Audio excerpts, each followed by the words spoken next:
I am Vanessa, 33 years old, and on my 32nd birthday, I caught my husband in bed with my best friend. 1 year later, at my cousin's lavish wedding at the Waldorf Astoria, he cornered me in the lobby with a smirk, bragging that leaving me was his best move. Then a 4-year-old girl in a flower girl dress ran across the marble floor and hugged my legs, screaming, "I love you, Mommy." As my ex and his new wife burst into cruel laughter, accusing me of hiring a child to look pathetic, a towering man in a custom tuxedo stepped out of the shadows behind me.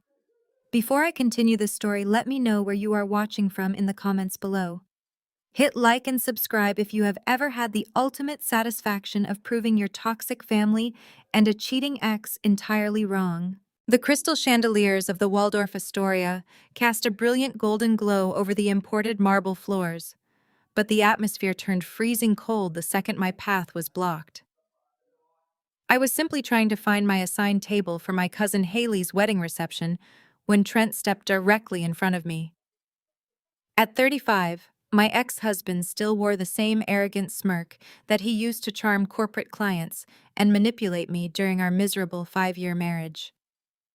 Beside him clung Brittany, my former best friend, and his current wife, draped in a heavily sequined designer gown that screamed of desperation and new money. Trent looked me up and down, his eyes lingering on my sleek, unbranded navy silk dress with undisguised pity. 5 years, Vanessa, and you are still wearing these plain, boring outfits. He shook his head, taking a slow sip from his champagne glass. Honestly, seeing you here tonight just confirms everything. Walking out on you on your 32nd birthday was the absolute best move of my life. I did not flinch. I did not cry.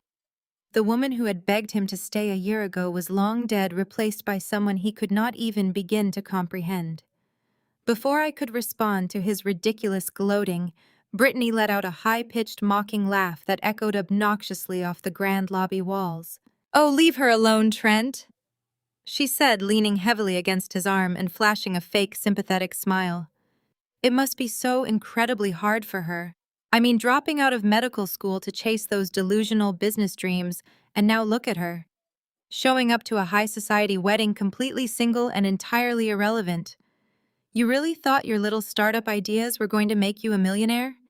Vanessa, how is playing with spreadsheets working out for you?" My own parents had fed them that exact narrative. My mother and father had aggressively cut me off and publicly shamed me when I left the medical program they had forced me into.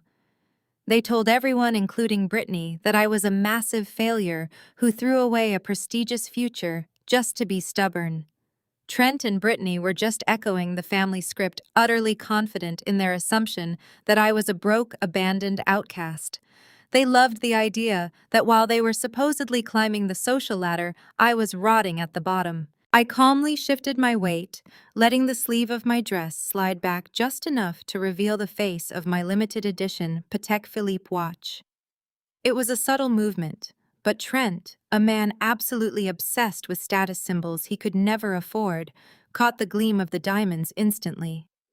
His eyes widened for a fraction of a second before he quickly masked his sudden confusion. I smiled warmly at them both, keeping my voice perfectly level and devoid of any anger. "You look well, Brittany," I said, letting my gaze sweep over her flashy attire.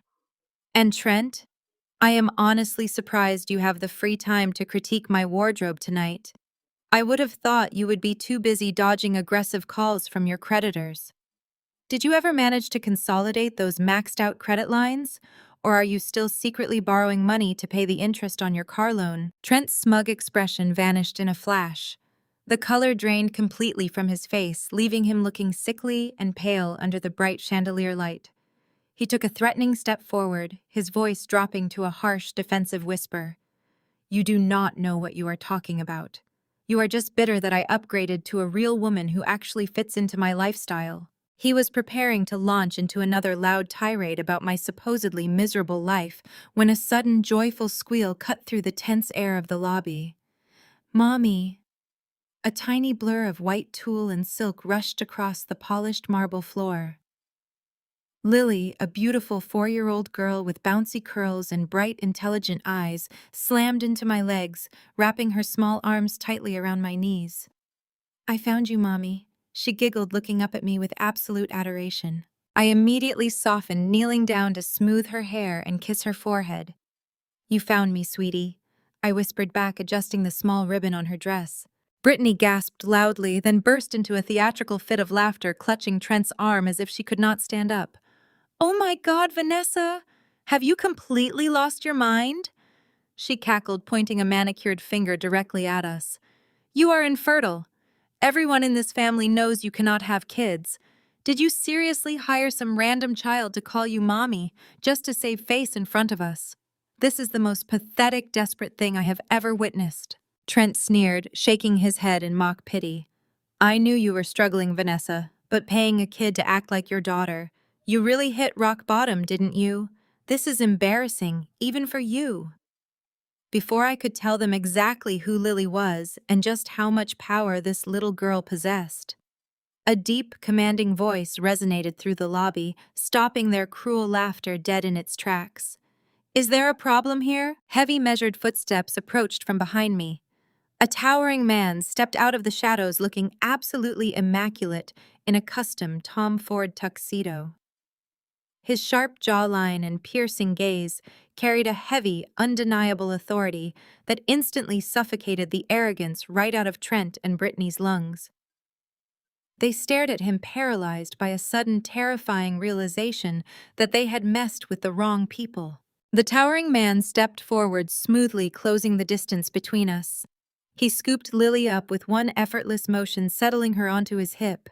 "Daddy," she cheered, wrapping her small arms around his neck. He kissed her cheek before wrapping his free arm securely around my waist, pulling me flush against his side. The warmth of his presence instantly grounded me. Nathaniel Reed did not just enter a room, he commanded it. His sharp blue eyes locked onto Trent with a gaze so glacial it could freeze rushing water. "Is there a reason you are bothering my wife?" Nate asked. His voice was quiet, but carried a dangerous edge that demanded absolute submission. Trent actually took a physical step back. His eyes darted from Nate's custom tailoring to the genuine diamond cufflinks catching the light. Trent always worshipped wealth, but standing face to face with actual billionaire power left him momentarily speechless. He cleared his throat, trying desperately to puff out his chest and regain the upper hand. Wife Trent scoffed, though his voice cracked slightly. "Look, buddy, I do not know who you are, but I was married to Vanessa for 5 years. Believe me, you did not win any prizes here. She is a college dropout who spends her days playing pretend business. We were just giving her a reality check." Brittany, sensing the shift in power, immediately tried to insert herself. She stepped forward, flipping her extensions over her shoulder and extending a manicured hand toward Nate. She flashed what she probably thought was a seductive smile. "I am Brittany, Trent's new wife, the one he left Vanessa for. We were just catching up. You really should not take anything Vanessa says seriously. She has always been terribly jealous of me." Nate did not even blink at Brittany's extended hand. He left it hanging in the empty air until she awkwardly pulled it back, a flush of deep red creeping up her neck. Nate shifted his attention back to Trent. "I heard what you said about walking away from Vanessa being your best move." Nate said, his tone conversational but dripping with lethal authority. "I completely agree with you, Trent. Walking away saved her the immense trouble of dragging around your dead weight. So on behalf of my family, I genuinely thank you for leaving." Trent's jaw clenched. His face turned a dark, mottled purple. He opened his mouth to retaliate, but before he could utter a single word, a shrill, overly enthusiastic voice pierced the lobby. "Mr. Reed! Oh my goodness, it is Nathaniel Reed!" My mother, Patricia, pushed her way through the gathering crowd of wedding guests. She practically shoved a waiter aside to get to the center of the lobby. My father, Richard, was hot on her heels, smoothing down his rented tuxedo jacket with sweaty palms. Neither of them even glanced at me or the 4-year-old girl in Nate's arms. Their eyes were locked entirely on Nate, gleaming with the ravenous hunger of social climbers spotting the ultimate prize.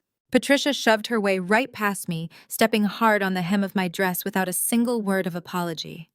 She planted herself directly in front of Nate, clasping her hands together in a display of sickening adoration. "Mr. Reed, it is an absolute honor to have the CEO of Vanguard Holdings at our niece's wedding." Patricia gushed, her voice dripping with fake sweetness. "We had no idea you were on the guest list. I am Patricia, and this is my husband Richard. Our son Cameron runs the real estate firm you are currently looking to acquire." Richard nodded vigorously, extending his hand, which Nate accepted with a brief, unenthusiastic shake. "We are thrilled to have you here, Mr. Reed," Richard chimed in. "Cameron has been working tirelessly on the acquisition portfolio." Patricia finally turned her head and noticed I was standing right next to Nate. Her syrupy smile vanished instantly, replaced by a deep, venomous scowl. She reached out and grabbed my arm, her acrylic nails digging sharply into my skin as she tried to physically pull me away from Nate. "Vanessa, what on earth are you doing, hovering around Mr. Reed like a beggar?"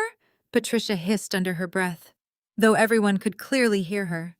"I told you to go find your seat. They put you at table 42 right next to the kitchen doors. Go sit down and stay out of sight. Do not cause a scene and embarrass your brother Cameron tonight. He has a highly important client to impress, and the last thing he needs is his failed sister ruining his networking opportunities." I calmly reached down and peeled my mother's fingers off my arm one by one. "I am exactly where I need to be, Mother," I replied, keeping my voice perfectly steady. Patricia gasped dramatically, pressing a hand to her chest. Richard glared at me, shaking his head in disgust. "You have always been selfish, Vanessa," Richard muttered, crossing his arms. "We already had to drain our retirement savings to pay off your massive medical school loans after you selfishly quit the program. You threw away a perfectly good career to play startup games. We will not let you ruin Cameron's multi-million-dollar merger tonight. Now do as your mother says and go to the back of the room." Trent let out a loud, obnoxious bark of laughter. "You see, buddy," Trent said, looking at Nate with a smug grin. "Even her own parents know she is a complete joke. You picked a real loser." Nate did not react to Trent. Instead, he shifted Lily higher on his hip and reached into the inside pocket of his tuxedo jacket. His face was a mask of cold fury, but his movements were slow and deliberate. Patricia quickly turned her attention back to Nate, completely ignoring my presence again. "Please excuse my daughter, Mr. Reed," Patricia said, waving a dismissive hand in my direction. "She has always been the black sheep of our family. Utterly ungrateful. Let me have the maitre d' show you to the VIP table right by the stage. Cameron is sitting there and he would love to discuss the acquisition numbers with you over dinner." Nate did not smile. He did not acknowledge Patricia's groveling. He pulled out a sleek, heavy titanium black card and held it up just as the panicked maitre d' rushed over to our group. "That will not be necessary, Patricia," Nate said, his voice echoing through the sudden dead silence of the lobby. He handed the titanium card to the maitre d' without breaking eye contact with my mother. "I covered the entire cost of this venue tonight as a wedding gift to the bride. And as for the seating arrangements, my wife and my daughter will be sitting at the absolute center of the VIP table with me." Patricia's jaw unhinged. Her eyes darted wildly from the black card in the maitre d's trembling hands to the massive diamond wedding band on my left finger, which she had completely failed to notice until this exact second. The color drained from her face, leaving her looking like she had just seen a ghost. Nathaniel kept his hand firmly on the small of my back, guiding me away from my mother. Patricia remained rooted to the spot, her face a mask of absolute horror as the reality of Nate's words washed over her. The maitre d' practically tripped over his own feet, rushing ahead of us, clearing a path through the crowded ballroom toward the massive, elevated VIP table situated directly in front of the bridal stage. The table was an obnoxious display of wealth, overflowing with cascading white orchids and towering crystal centerpieces. As we approached, I immediately spotted my older brother Cameron. He was leaning back in his chair, swirling a glass of scotch with the manufactured arrogance of a man who believed the entire world revolved around him. Beside him sat his wife, Jasmine. She was a strikingly sharp African-American woman, wrapped tightly in an emerald silk gown that left little to the imagination. Jasmine was a luxury real estate agent, and she wore her ambition like a weapon. Every movement she made was calculated to project superiority. Before we even reached the empty chairs, Jasmine caught sight of me. Her perfectly contoured face twisted into a scowl of pure disgust. She did not bother to lower her voice as she leaned toward Cameron. Cameron, look who decided to crawl out of the woodwork. She scoffed, her tone slicing through the soft jazz playing in the background. I thought your mother specifically agreed that the med school dropout was strictly back-of-the-room material tonight. This table is curated for actual professionals, not family embarrassments. Cameron snickered, refusing to even look at me. He adjusted the cuffs of his bespoke suit and took another arrogant sip of his scotch. You know how she is, Jasmine. Always trying to insert herself where she does not belong. Let security handle her if she tries to sit down. Nate ignored them entirely. He moved with a quiet, lethal grace, pulling out a chair at the absolute center of the table for me. He then seated Lily in the chair right next to mine, signaling a waiter to bring her a glass of apple juice. The waiter moved with terrifying speed, clearly instructed by the maitre d' that Nate was the most important person in the entire building. Jasmine watched this display with narrowed eyes. She finally registered Nate's presence, taking in his tailored Tom Ford tuxedo and the undeniable aura of billionaire authority he radiated. Her aggressive posture instantly shifted into a predatory networking stance. She completely ignored me, assuming I had somehow just tagged along behind a man far out of my league. You must be Mr. Reed. Jasmine practically purred, leaning across the table to ensure the plunging neckline of her emerald gown was highly visible. Patricia texted us frantically that the CEO of Vanguard Holdings was in the building. It is a genuine pleasure to have you at our table. I am Jasmine, and this is my husband Cameron.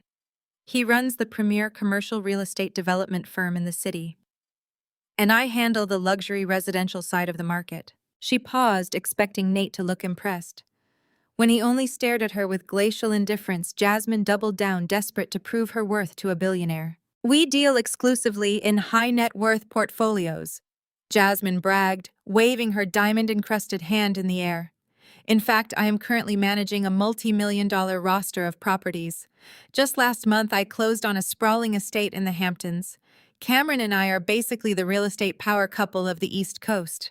We understand the level of excellence a man in your position requires. I would love to give you a private tour of some off-market listings I have secured in Bel Air. Cameron sat up straighter, feeding off his wife's aggressive pitching. Exactly, he chimed in, flashing a practiced salesman smile.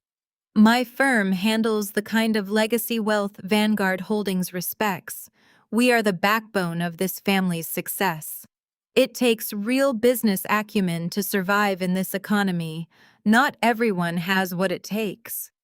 He shot a venomous sideways glare at me, making sure Nate understood exactly who he was insulting. Some people drop out of prestigious medical programs to chase delusional startup fantasies and end up with absolutely nothing. Cameron continued laughing meanly. But my firm is about to finalize a merger that will cement our empire for the next century. I sat perfectly still, listening to their desperate, pathetic flexing. I reached forward and picked up my crystal flute of champagne. The cool glass felt grounding against my fingertips. I took a slow, deliberate sip, letting the expensive vintage wash over my tongue before I set the glass back down on the pristine white tablecloth. I looked directly into Jasmine's eyes. My voice was calm, completely devoid of anger, which only made the words cut deeper. If your luxury portfolio is so incredibly robust, Jasmine, perhaps you can explain something to me, I said, tilting my head slightly. Why exactly was your $10 million Bel Air listing quietly seized by the bank last Tuesday? The silence that slammed down on the table was absolute. I kept my gaze locked on her, my voice ringing out clearly over the soft background music. The property on Stradella Road. I believe the foreclosure notice was filed right around lunchtime, citing a severe delinquency on the bridge loan you illegally leveraged. You have been hiding the default from your brokerage for 3 months. Jasmine's hand jerked violently. Her heavy silver salad fork slipped from her fingers, clattering loudly against her fine china plate. All the color drained from her face, leaving her looking utterly terrified. Her jaw trembled as she stared at me, completely unable to form a single word of denial. Cameron froze his scotch glass halfway to his mouth, his eyes darting frantically toward his wife in sheer panic. Before Jasmine could even attempt to recover from the devastating blow, a loud, forced voice interrupted the silence.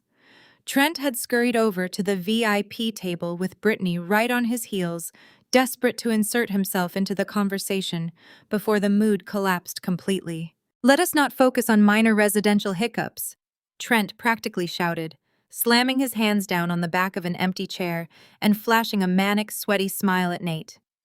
"We are here to talk about real high finance." As Cameron's lead broker, I am thrilled to announce that I am personally closing a massive mergers and acquisitions deal for his company. This specific acquisition is going to make Cameron's development firm completely untouchable. Trent's booming voice sliced through the tense silence, desperate to pull Nathaniel Reed's attention away from his new wife's frozen, terrified face. Trent leaned aggressively across the pristine white tablecloth, flashing that overly white practiced smile he reserved for high-net-worth clients. He needed to assert his dominance to prove he belonged at this table with a billionaire. "Like I was saying, Mr. Reed, residential real estate is just pocket change," Trent announced, waving a hand dismissively at Jasmine, who was still staring blankly at her dropped fork. "The real power is in commercial acquisitions, and I am thrilled to tell you that I am personally brokering the sale of Cameron's development firm to Apex Ventures." He paused, puffing out his chest, clearly expecting Nate to look impressed.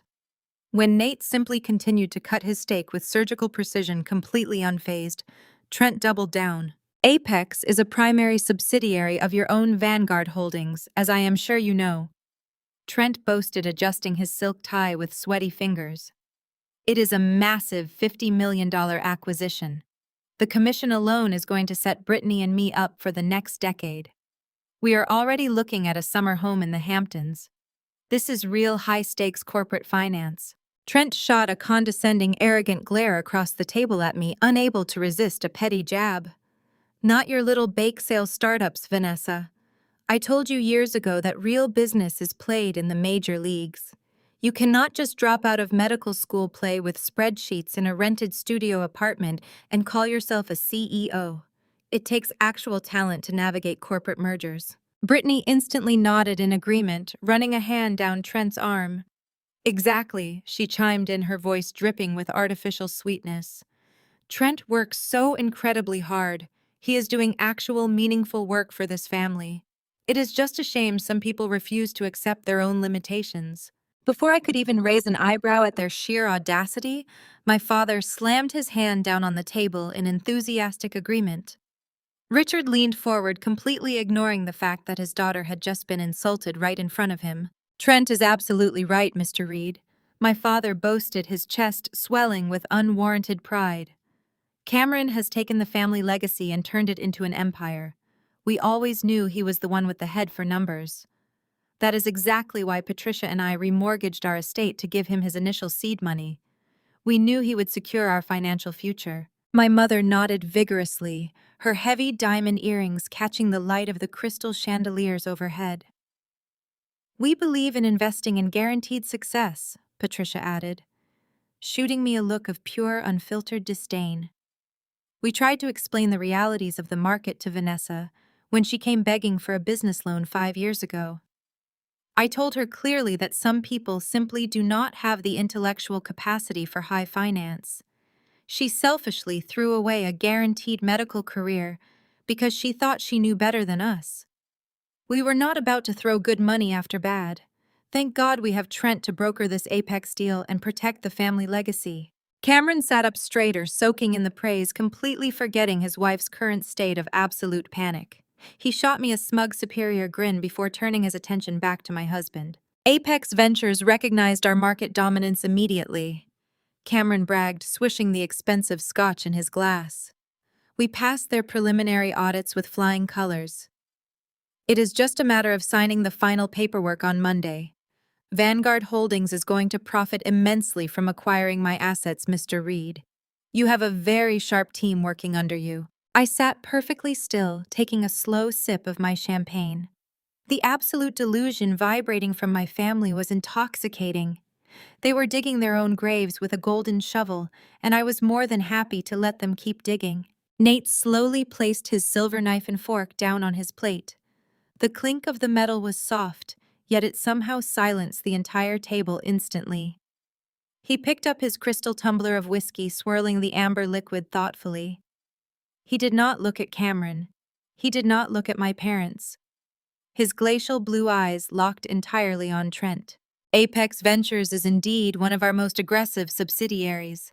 Nate said, his voice a low, smooth baritone that commanded absolute authority. They are notoriously ruthless when it comes to due diligence. Their acquisition standards are the highest in the industry. We do not acquire liabilities. Trent nodded enthusiastically, desperate to validate his own worth to the man holding the keys to the kingdom. Exactly, Mr. Reed. Exactly. And Cameron's firm passed that due diligence flawlessly. I personally submitted the financial portfolios. I have been coordinating with their acquisition team for 6 months. I know exactly what Vanguard demands. Is that right? Nate replied, taking a slow, deliberate sip of his whiskey. Tell me, Trent. Since you are the lead broker handling a $50 million merger with my subsidiary, you must be working closely with the top brass. Of course, Trent lied smoothly, though a fresh bead of sweat formed at his hairline. Constant communication. We are practically on a first-name basis. Then you must have a solid working relationship with the managing partner of Apex. Nate said, his voice dropping an octave, razor-sharp and dangerously calm. Who exactly are you dealing with at the top? Trent shifted uncomfortably in his plush velvet chair. The confident, slick salesman facade began to crack rapidly around the edges. He cleared his throat, pulling at the collar of his shirt as if the ballroom had suddenly grown 10 degrees hotter. Well, you know how these massive funds operate. Mr. Reed, Trent stammered, his eyes darting toward Cameron for help, but Cameron looked just as panicked. I have been dealing mostly with the senior analysts and the regional directors. The managing partner at Apex is a bit of a ghost. They call her the shadow CEO in the industry. She keeps her identity completely off the public records to avoid media scrutiny. I have not officially met her face to face yet, but her team assured me the deal is basically green-lit. Nate lowered his whiskey glass to the pristine tablecloth. A slow, chilling smirk spread across his handsome face. It was the exact kind of smile a predator makes right before it snaps the trap shut forever. Before Nate could drop the final crushing truth about exactly who operated as the shadow CEO of Apex Ventures, Brittany let out a loud theatrical sigh. She absolutely despised not being the absolute center of attention. The sudden, terrifying shift in the table's dynamic, the way Nate effortlessly dominated the room, and the visible beads of sweat forming on Trent's forehead made her desperate to claw back her perceived superiority. She needed to remind everyone at the table that she was the winner. She picked up her heavy silver butter knife and tapped it sharply against her crystal champagne flute. The sharp ringing sound cut through the heavy, suffocating tension. Well, enough about boring corporate mergers and bank loans, Brittany announced. Her voice was pitched unnaturally high to ensure our parents and Cameron were looking directly at her. She reached up with both hands, dramatically sweeping her heavy blonde extensions over one shoulder to fully expose her chest.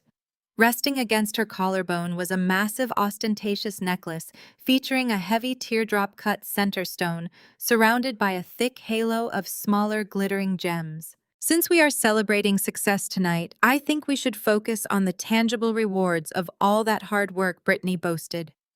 She traced the outline of the center stone with a freshly manicured nail, making sure the diamonds caught the light of the chandeliers overhead.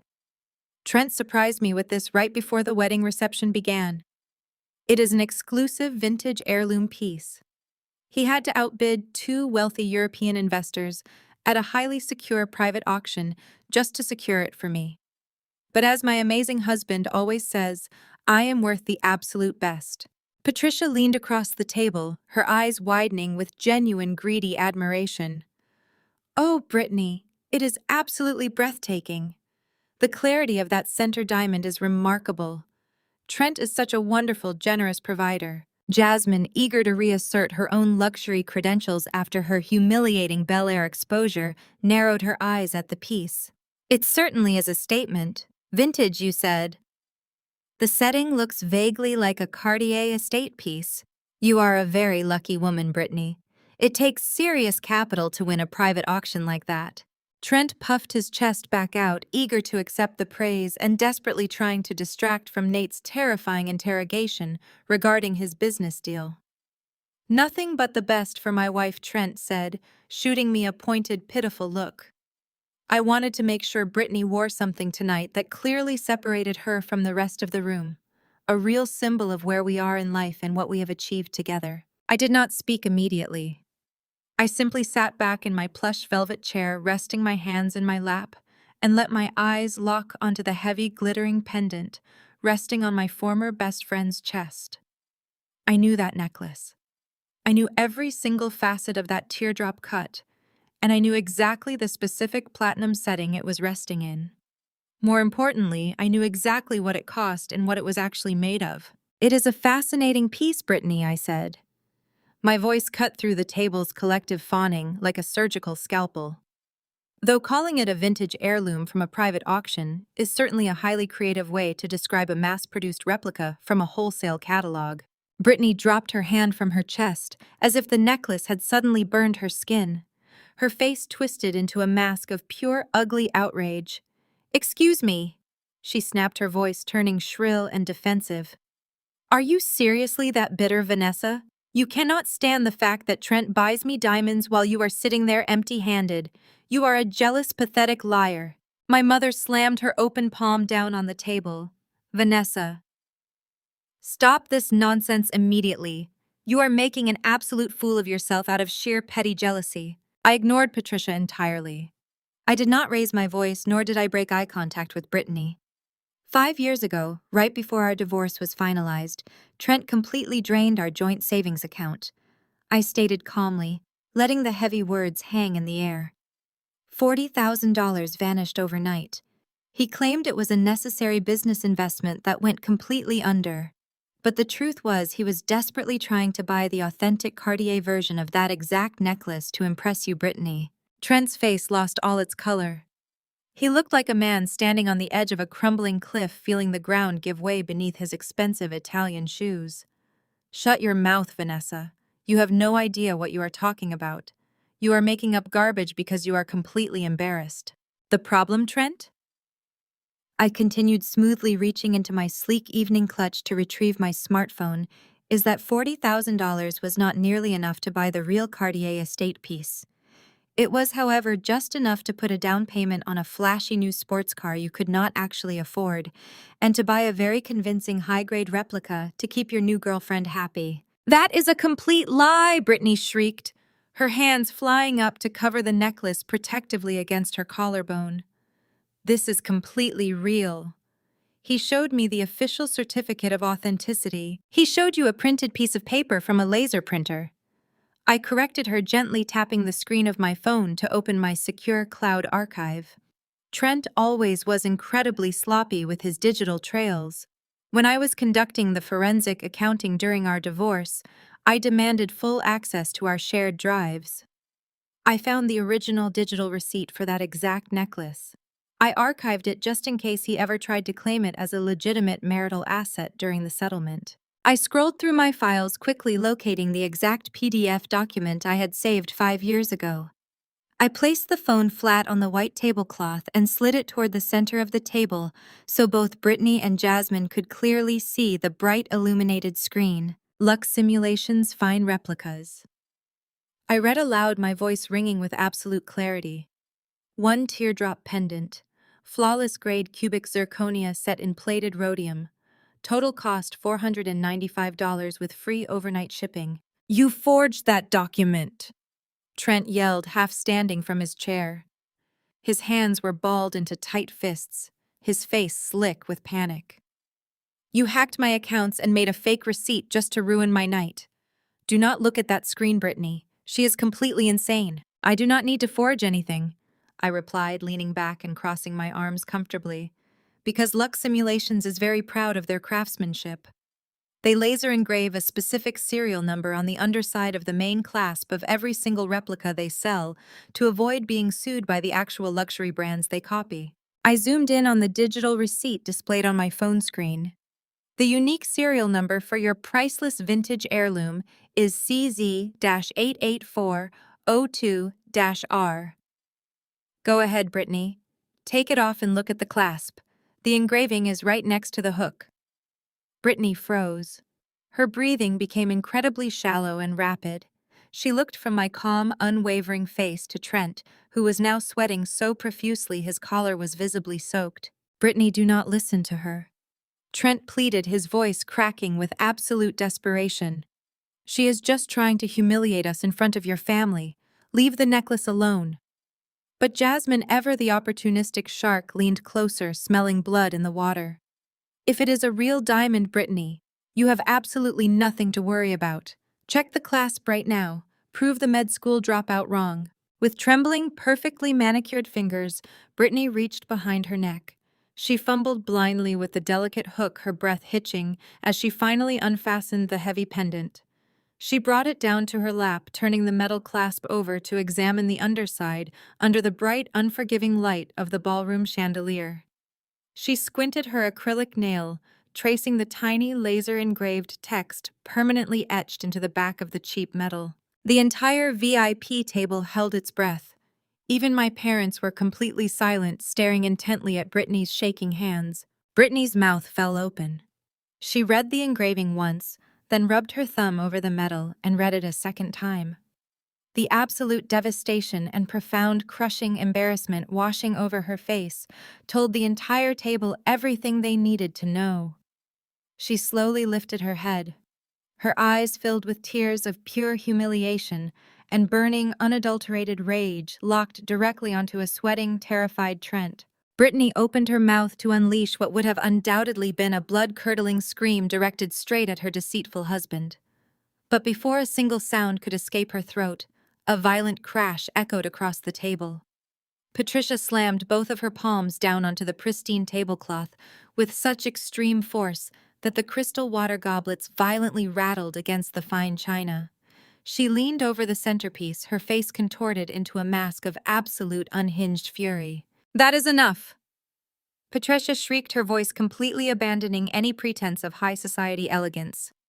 "How dare you come to this table uninvited and unwanted and start spreading these malicious fabricated lies?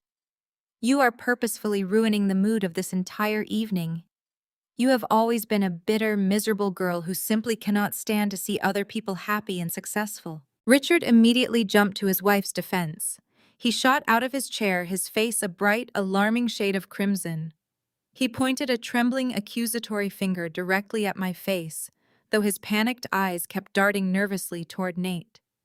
Richard was absolutely terrified that this messy family drama was going to offend the billionaire CEO and single-handedly destroy Cameron's pending corporate buyout. "Get up and get out," Richard commanded, his voice shaking with desperate rage. "You are deliberately jeopardizing Cameron's acquisition deal with Vanguard Holdings. Mr. Reed took time out of his incredibly busy schedule to be here tonight, and he certainly does not need to sit here and watch you throw a pathetic, jealous tantrum over your sister-in-law's jewelry. You are an absolute embarrassment to the family name. Leave this wedding reception right now before I have the security team drag you out through the service elevator." I did not flinch. I did not move a single muscle to comply with his frantic orders.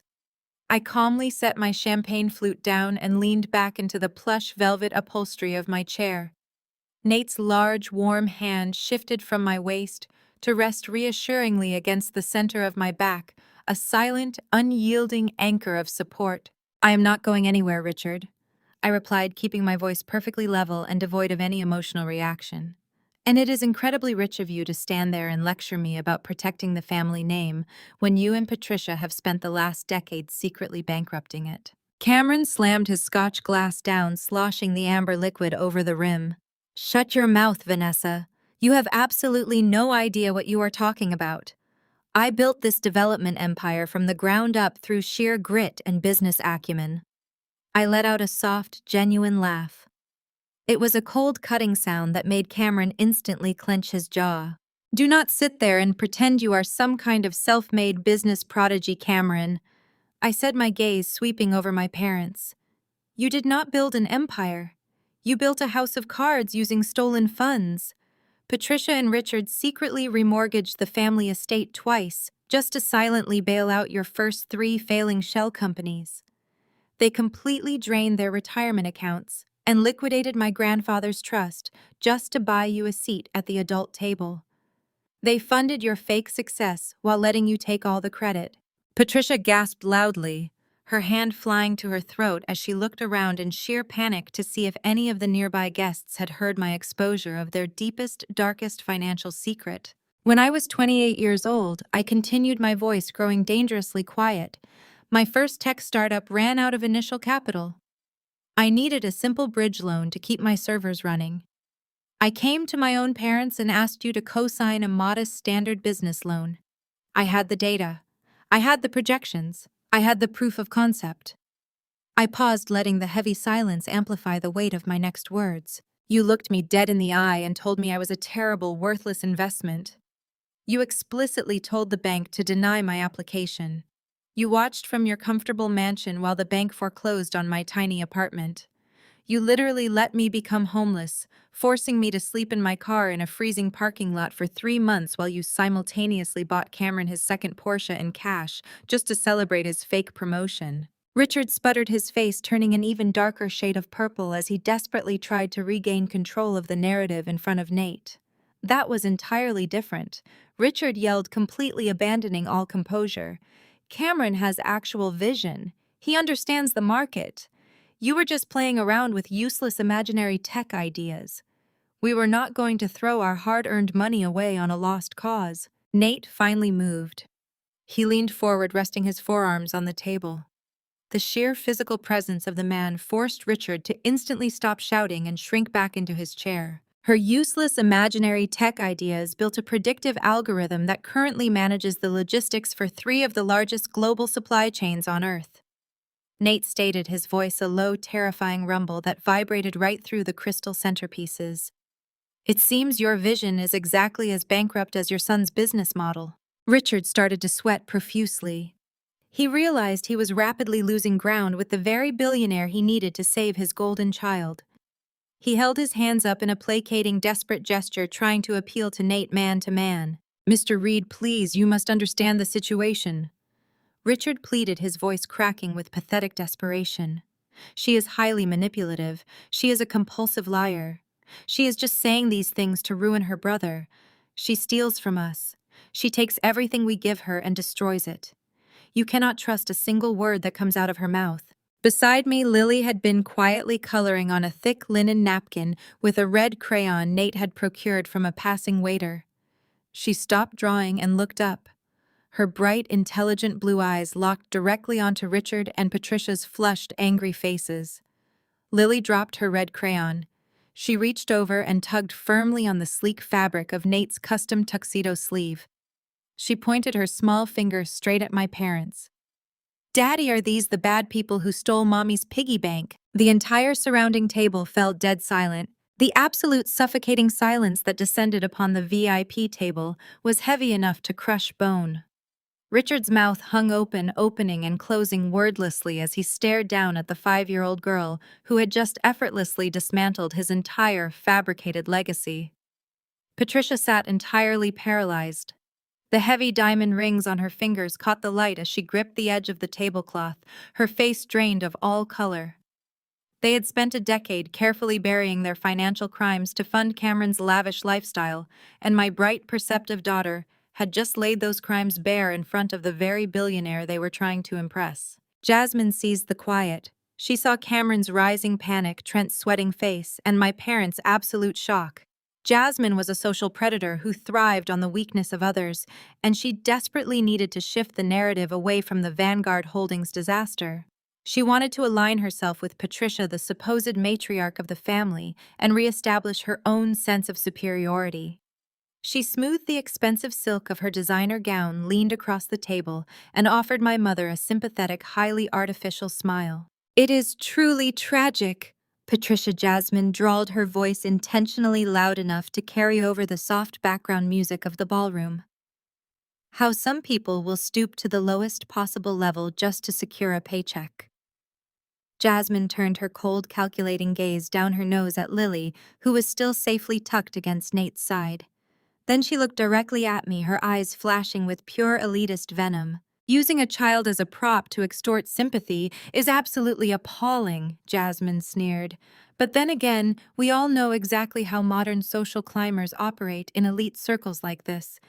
If they cannot secure a wedding ring on their own merit or proper background, they just go out and buy a kid. They adopt a little designer accessory to play house and trap a wealthy man into staying. Jasmine leaned closer to my mother, lowering her voice into a conspiratorial, gossipy tone. You have always valued proper lineage and authentic bloodlines, Patricia. I can only imagine how horrifying it must be for you to watch your daughter parade around a purchased child and pretend it equates to a real family legacy. It is a desperate, pathetic attempt to secure Mr. Reed's assets, and frankly, it is an insult to families with actual pedigree. Patricia, desperate for any lifeline that validated her superiority and deflected from her exposed financial crimes, instantly latched onto Jasmine's toxic narrative. Exactly. Patricia agreed, her voice rapidly regaining its haughty, judgmental edge. We tried to raise Vanessa with a deep respect for our heritage and social standing. We expected her to marry well within our circle and produce legitimate, respectable heirs. Instead, she pulls these theatrical stunts to force her way into high society. It is a total mockery of traditional family values. She has always been determined to embarrass us. Nate did not raise his voice. He did not slam his fists on the table like my father or yell like my brother. He simply moved. His large hand gently cupped the back of Lily's head, pressing her face softly into his side to shield her from the sheer ugliness radiating from my family. Then Nate leaned forward over the pristine white tablecloth. The glacial, terrifying intensity in his bright blue eyes made Jasmine physically recoil in her plush velvet chair. The temperature at the table seemed to instantly drop by 10 degrees. I am going to explain exactly how this works, Jasmine, Nate said. His voice was a quiet, lethal whisper that somehow carried far more menace and authority than a scream ever could. You are sitting at my table. You are drinking my champagne. You are breathing the air in a ballroom that I paid for. And you just insulted my daughter. Jasmine swallowed hard, the smug, elitist smirk melting off her face. She tried to sit up straighter, but she was visibly trembling under the crushing weight of Nate's unwavering stare. I destroy entire multinational corporations before my morning coffee. Nate continued, his tone dangerously smooth and perfectly level. I dismantle corporate legacies for sport. But when someone threatens or insults my family, I make it a personal mission to ensure they never recover. My daughter is the absolute center of my universe. She has more class, intelligence, and worth in her little finger than you could accumulate in 1,000 lifetimes of desperate social climbing. You have crossed a line tonight that you will never be able to uncross. Jasmine's face lost all its color. She looked frantically toward Cameron for support, but Cameron was staring down at his plate, absolutely terrified of making eye contact with the man holding the keys to his entire financial future. I was merely making an observation about the realities of high society. Mr. Reed, Jasmine stammered, her voice shaking as she desperately tried to backpedal. I meant no disrespect to your family. I am a highly respected real estate broker in this city. I deal with elite families all the time. I decided the gloves were fully off. I had sat through enough insults, enough gaslighting, and enough sheer delusion for one lifetime. Nobody spoke about my daughter that way. I placed my champagne flute carefully down onto the table and folded my hands neatly in my lap. I looked directly into Jasmine's panicked, darting eyes. You know, Jasmine? I said, my voice cutting through the tension with surgical precision. For someone so deeply obsessed with high society proper lineage and the origins of wealth, you are remarkably careless with your own professional paper trail. Jasmine blinked, her defensive posture faltering. What are you talking about? My record is flawless. I deal in luxury properties exclusively. I tilted my head, offering her a cold, empty smile. You shouldn't worry about my daughter's pedigree, Jasmine. You should worry about the federal wire fraud investigation into your escrow accounts. Jasmine stared at me, her perfectly contoured face draining of all color until she resembled a hollow wax mannequin. For 3 agonizing seconds, her brain simply refused to process the gravity of the words I had just spoken. Then the crushing reality of the federal wire fraud investigation slammed into her chest like a freight train. A sharp, ugly gasp tore through her throat. She gripped the edge of the heavy mahogany table, her knuckles turning bone white, and began to hyperventilate. Short, ragged, desperate breaths heaved her chest up and down. The confident elitist predator from a moment ago was entirely gone, completely replaced by a terrified, shaking woman, realizing her impending prison sentence was no longer a buried secret. She clawed at the high, restrictive neckline of her designer gown, desperately trying to pull air into her failing lungs. Tears of pure, unadulterated panic ruined her expensive, meticulous makeup, leaving dark streaks running down her flushed cheeks. Patricia and Richard watched in horrified silence, physically recoiling from Jasmine as if her sudden legal exposure was a contagious disease. But it was Cameron's reaction that truly highlighted the absolute rot at the core of my family. He did not reach out to comfort his hyperventilating wife. He did not ask if she was okay, nor did he call for a glass of water. Instead, a look of sheer, unhinged desperation overtook his features. He realized instantly that Jasmine's federal crimes were a toxic radioactive liability, a massive glaring red flag that could permanently detonate his pending life-saving buyout with Vanguard Holdings. Cameron completely ignored his gasping wife. He forcefully shoved his chair back, the wooden legs scraping loudly against the polished floor, and dove toward the sleek, black leather briefcase he had tucked under the table. His hands were shaking violently as he snapped the brass latches open. He pulled out a thick, heavy portfolio bound in premium Moroccan leather, the absolute apex of his corporate delusion. "Mr. Reed, please." Cameron begged, his voice cracking with a pathetic, frantic energy. He slammed the heavy portfolio down onto the pristine white tablecloth and aggressively shoved it across the table, knocking over a crystal salt shaker in his haste. The thick leather folder skidded to a halt mere inches from Nate's plate. "You have to ignore this ridiculous, petty domestic drama. Please just look at the numbers. Look at the raw, undeniable data." Cameron was sweating profusely now, the slick sheen of desperation covering his forehead as he leaned his weight over the centerpieces. "My firm is an absolute goldmine, Mr. Reed." Apex Ventures recognized it immediately during their initial scouting. "We are sitting on a verified, rock-solid $50 million valuation. I have the audits, the projections, the market dominance reports right there in that folder.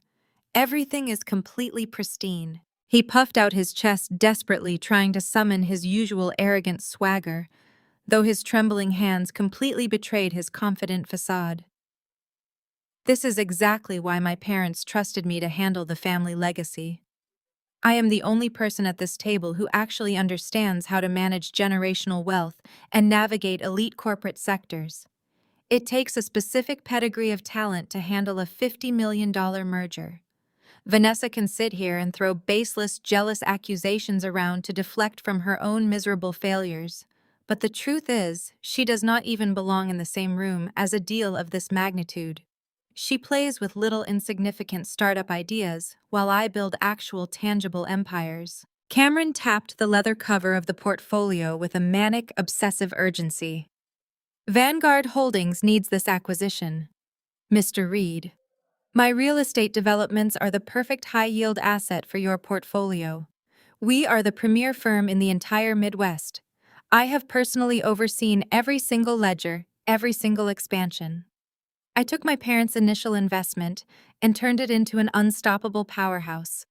I know what it takes to play in the major leagues, and I am handing you a fully verified, aggressively profitable enterprise. Just open the folder. Just look at the bottom line. You will see that my family business is worth every single penny of that $50 million buyout." The ballroom around us felt entirely still. The distant clinking of silverware and the soft, elegant hum of the string quartet completely faded away.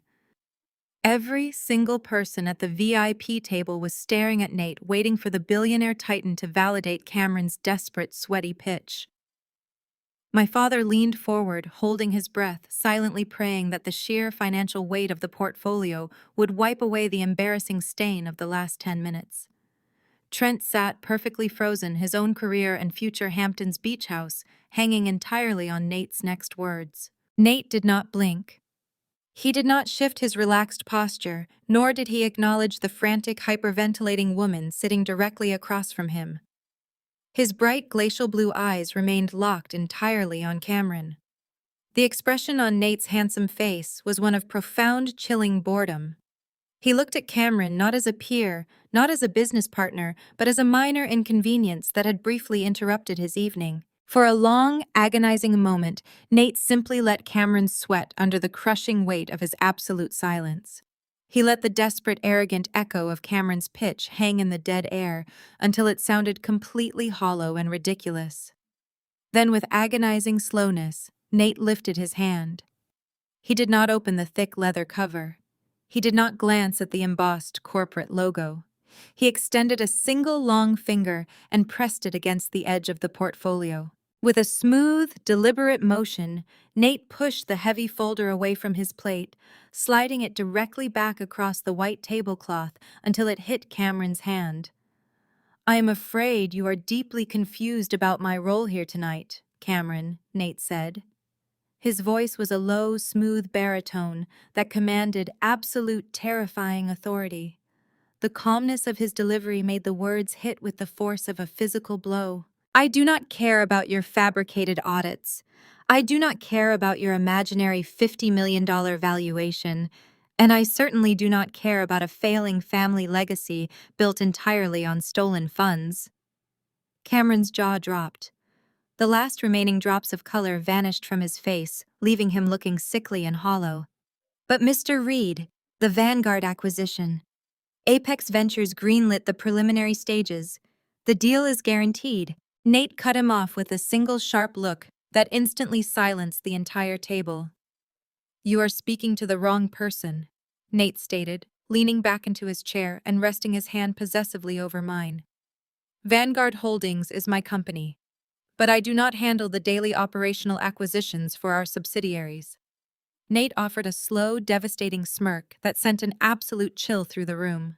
He tilted his head, his blue eyes gleaming with lethal satisfaction. "I don't make acquisition decisions for Apex Ventures. My wife does." The silence that slammed into the VIP table was not just quiet, it was a physical weight. It was the kind of absolute deafening silence that happens in the split second after a massive car crash, right before the screaming begins. The ambient noise of the wedding reception, the clinking glasses, the distant laughter, and the soft jazz from the string quartet all seemed to be sucked into a vacuum. Cameron stared blindly at the heavy leather portfolio resting against his hands. His mouth hung slightly open and his eyes darted frantically between Nate's perfectly calm face and my completely unbothered expression. His brain was violently rejecting the information, utterly incapable of processing the reality that the shadow CEO he had been desperately trying to impress for 6 months was the very sister he had spent his entire life degrading. Patricia and Richard were frozen in pure, unadulterated shock.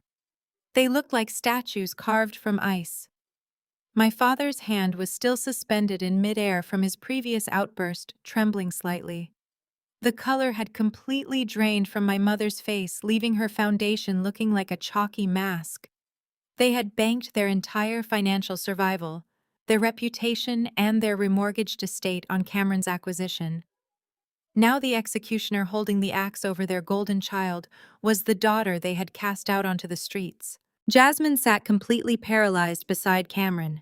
The hyperventilation had stopped, replaced by a rigid, terrified stillness. The threat of federal prison for wire fraud, combined with the realization of my actual corporate identity, had short-circuited her predatory instincts entirely. It was Trent who finally broke the silence. The sheer psychological damage of his current situation was too much for his fragile, narcissistic ego to endure.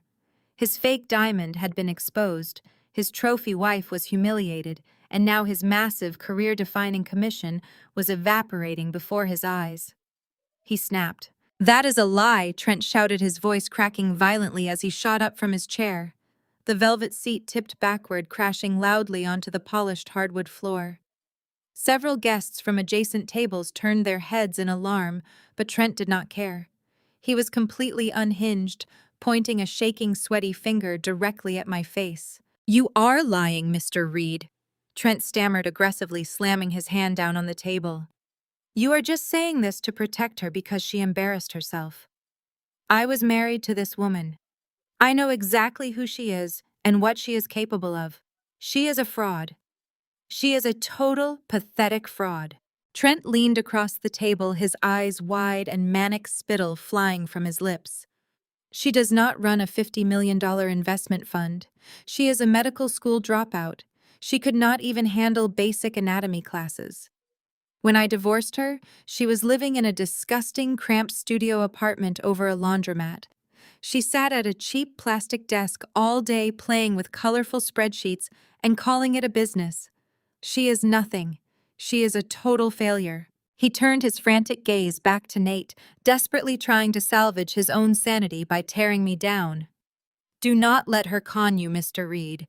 She is highly manipulative. She probably told you she was some kind of entrepreneur to get her hands on your money, but she is completely useless in the real corporate world. I am the lead broker on this deal. I have communicated with the actual executive team at Apex Ventures. They are elite, ruthless financiers. They would never, ever let a completely unqualified, bitter housewife run their acquisitions. It is a complete fabrication." I did not raise my voice to argue with him. I did not defend my medical school departure, nor did I explain that the colorful spreadsheets he had mocked 5 years ago were the foundational algorithms that had eventually caught Vanguard Holdings' attention. Defending myself against a man like Trent was a total waste of breath. Action was the only language these people understood. I calmly reached down into my oversized, structured designer clutch, resting beside my chair. I unfastened the gold hardware and slid out a sleek black iPad Pro. The dark glass reflected the horrified faces of my family as I placed the device flat on the center of the tablecloth, deliberately pushing Cameron's rejected leather portfolio out of the way. I leaned forward and tapped the screen. The device illuminated instantly, casting a sharp bluish glow over the table. I positioned my face over the front-facing camera. The tiny padlock icon unlocked with a soft, satisfying click via Face ID. I did not open a photo gallery or a fake document. I tapped directly into the highly secure, heavily encrypted Vanguard Holdings corporate intranet application. The massive, undeniable Vanguard Vi logo appeared on the screen, followed immediately by the Apex Ventures subsidiary header. With a few swift, practiced swipes, I navigated through the executive portal, bypassing layers of security clearances that Trent and Cameron could only dream of accessing. I opened the live Mergers and Acquisitions dashboard. The screen populated with real-time financial data, moving tickers, and a highly classified list of pending corporate buyouts. Right at the very top of the priority list, highlighted in bright flashing yellow, was the dossier for Cameron's development firm. I reached out and rotated the iPad smoothly on the tablecloth, ensuring the bright, high-resolution screen was facing directly toward Trent Cameron and my parents. The bold text on the screen was impossible to misinterpret. Target acquisition, Wilson Development Group. Estimated valuation, $50 million. Current status, pending final review. Assigned executive authority, Vanessa Reed, Chief Executive Officer. Action required, approve or terminate. I rested my fingertips gently on the edges of the tablet, letting the undeniable digital proof of my absolute power burn into their retinas. The glow of the iPad reflects in Cameron's terrified eyes. Trent leans in, blinking rapidly, desperately trying to make sense of the digital text illuminating the table. Target acquisition, Wilson Development Group. Assigned executive authority, Vanessa Reed. The reality of my position crushes the remaining air out of Trent's lungs.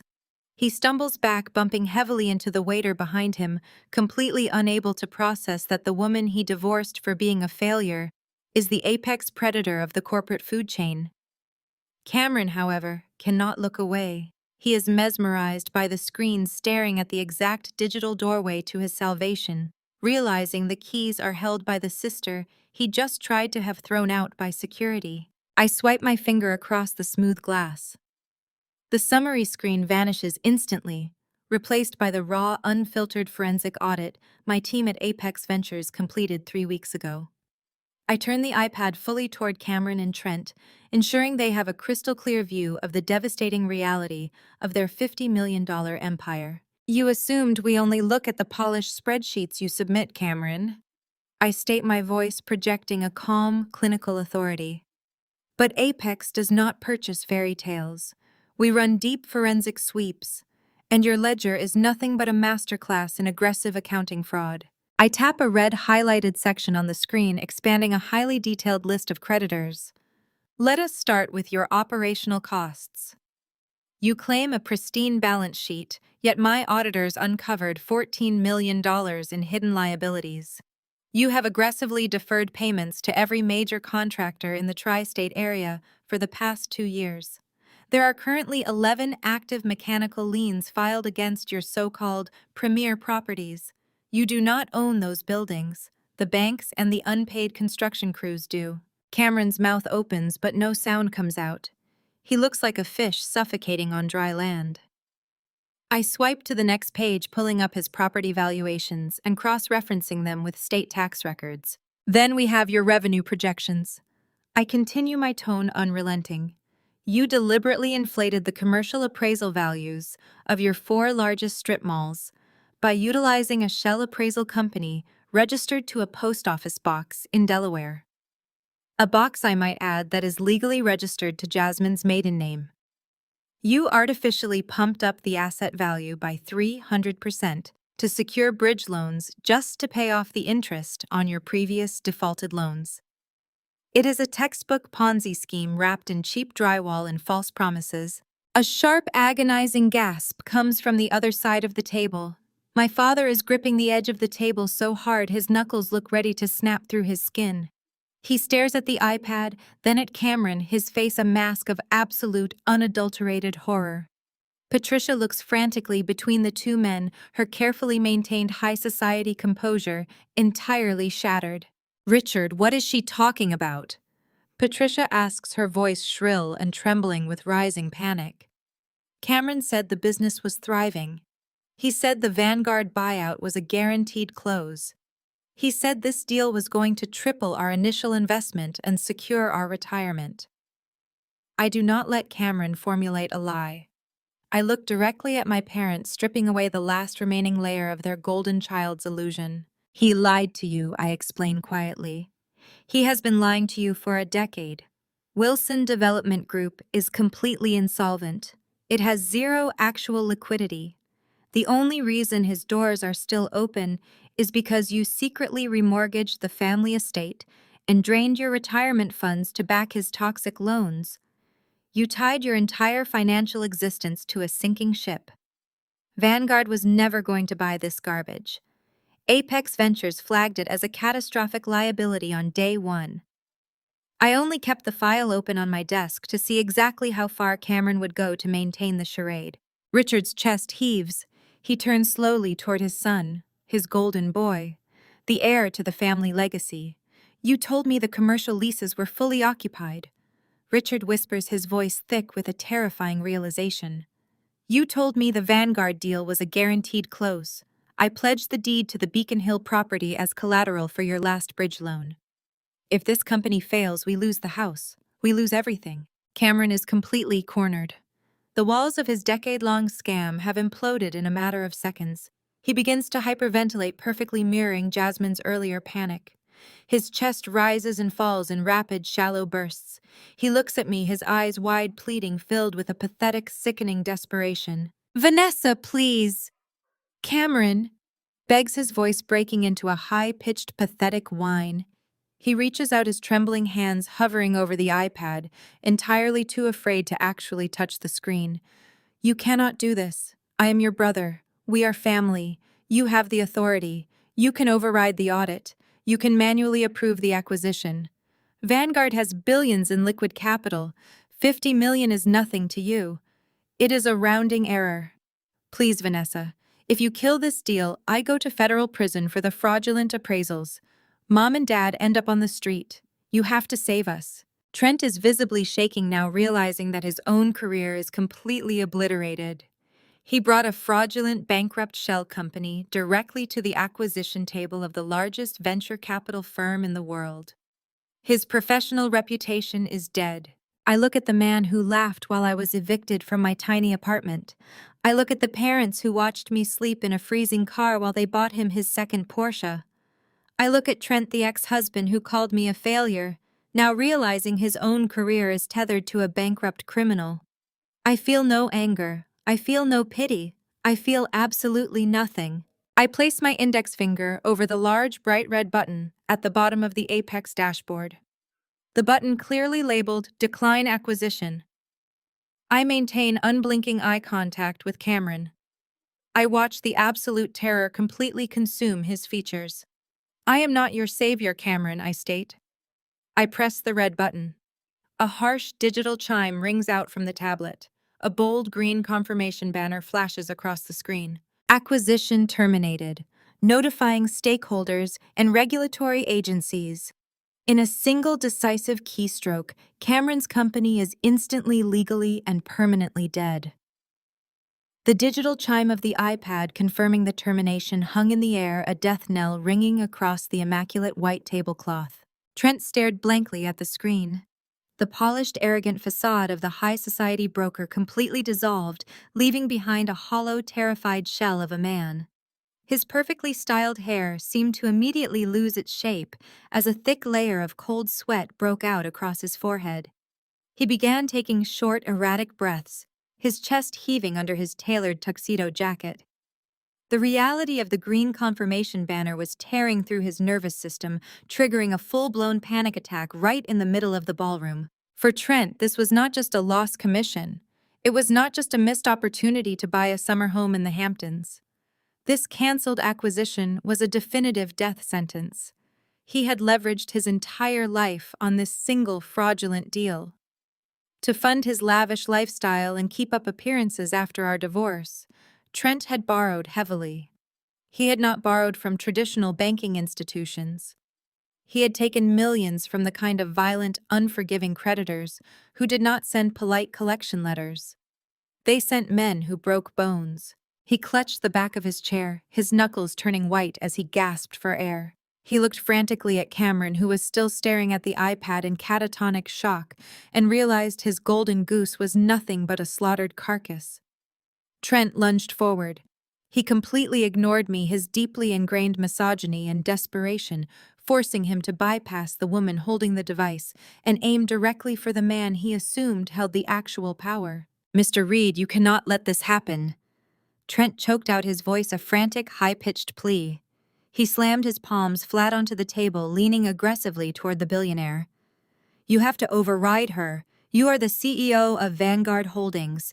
You possess the ultimate executive authority. Do not let your wife kill this deal out of petty personal spite. I will restructure the entire contract. I will personally cut my own broker commission in half. I will write the terms however you want them written. Just press the button to reinstate the acquisition. I am begging you, man to man. You have to save this." Nate did not flinch. He slowly picked up his crystal champagne flute and took a leisurely sip, letting Trent stew in his own frantic, pathetic desperation. The absolute calm radiating from Nate was a stark, humiliating contrast to Trent's complete mental breakdown. Nate slowly lowered his glass and met Trent's manic gaze. The billionaire's eyes were completely devoid of any sympathy or camaraderie. "You are incredibly slow to catch on, Trent." Nate said, his voice a low, rumbling threat that demanded absolute silence from the rest of the table. "I do not override my managing partner. I do not question her audits, and I certainly do not undermine her executive authority. Apex Ventures belongs entirely to Vanessa. She built its operational algorithms from the ground up while you were busy living in a cheap apartment and calling her ambition a pathetic hobby. She is the apex predator in this ecosystem. I am just the man lucky enough to hold her purse." Nate leaned forward, the sudden sharp movement causing Trent to flinch backward. If she says the company is dead, it is dead. Nate stated, his tone carrying finality. If you want a miracle tonight, you are begging the wrong god. Trent's jaw trembled. He was completely out of options. His violent creditors were expecting their payment by the end of the week, and the only person on earth who could authorize the funds was the very woman he had spent the last hour systematically humiliating in front of elite society. Slowly, agonizingly, Trent turned his head to look at me. The arrogant, dismissive ex-husband was entirely gone.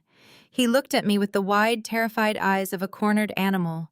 He swallowed hard, forced to completely abandon his massive ego and grovel before the woman he had discarded. "Vanessa, please," Trent whispered, his voice cracking with genuine terror. He clasped his hands together in a gesture of absolute submission. "You know me. We spent years together. I know I was not a perfect husband, and I know I said some incredibly foolish things tonight. But you cannot do this. You do not understand the people I am dealing with. They are not corporate bankers. They are dangerous. If this commission does not clear my accounts by Friday, they are going to take everything I own, and then they are going to come after me physically. I am begging you, save the deal. Do it for the sake of the good times we used to share, please." Patricia and Richard watched in absolute disgust. The man they had always praised as a high society catch was currently begging their cast-out daughter for his literal life. Jasmine, still recovering from her own panic attack, looked away, unable to bear the sheer humiliation radiating from her associate. I looked at Trent. I looked at his shaking hands, his sweating forehead, and his pleading, desperate eyes. I did not feel a single ounce of the intimidation or inferiority he used to force upon me. I simply felt the cool, calculated weight of absolute victory. I leaned back in my chair and offered Trent a slow, incredibly warm and radiant smile. It was a smile that held no mercy whatsoever. "You really should have paid closer attention to my colorful spreadsheets, Trent," I said, my voice perfectly light and conversational. "Because I did not just decline Cameron's fraudulent merger tonight. I spent the last 3 weeks doing a comprehensive sweep of your personal finances as part of our standard broker vetting process." Trent stopped breathing. His eyes widened to impossible proportions as the true horrifying depth of my strategy began to dawn on him. "I found out exactly who you owed money to," I continued, maintaining my warm, lethal smile. "And since Apex Ventures has a massive, highly aggressive debt purchasing arm, I decided to do a little off-the-books shopping on the secondary market. Those violent, dangerous men you were just crying about, they do not own your debt anymore, Trent." I picked up my iPad and slipped it effortlessly back into my designer clutch, snapping the gold hardware shut with a sharp, resounding click. "Apex Ventures bought every single one of your outstanding loans at a premium," I stated, locking my gaze directly onto his terrified face. "I am your sole creditor now, and I am calling the debt in tomorrow morning at 9 o'clock sharp." Trent stared at me, his mouth opening and closing like a suffocating fish. He was entirely broken. The realization that I owned his debt, and by extension his entire life, completely paralyzed him.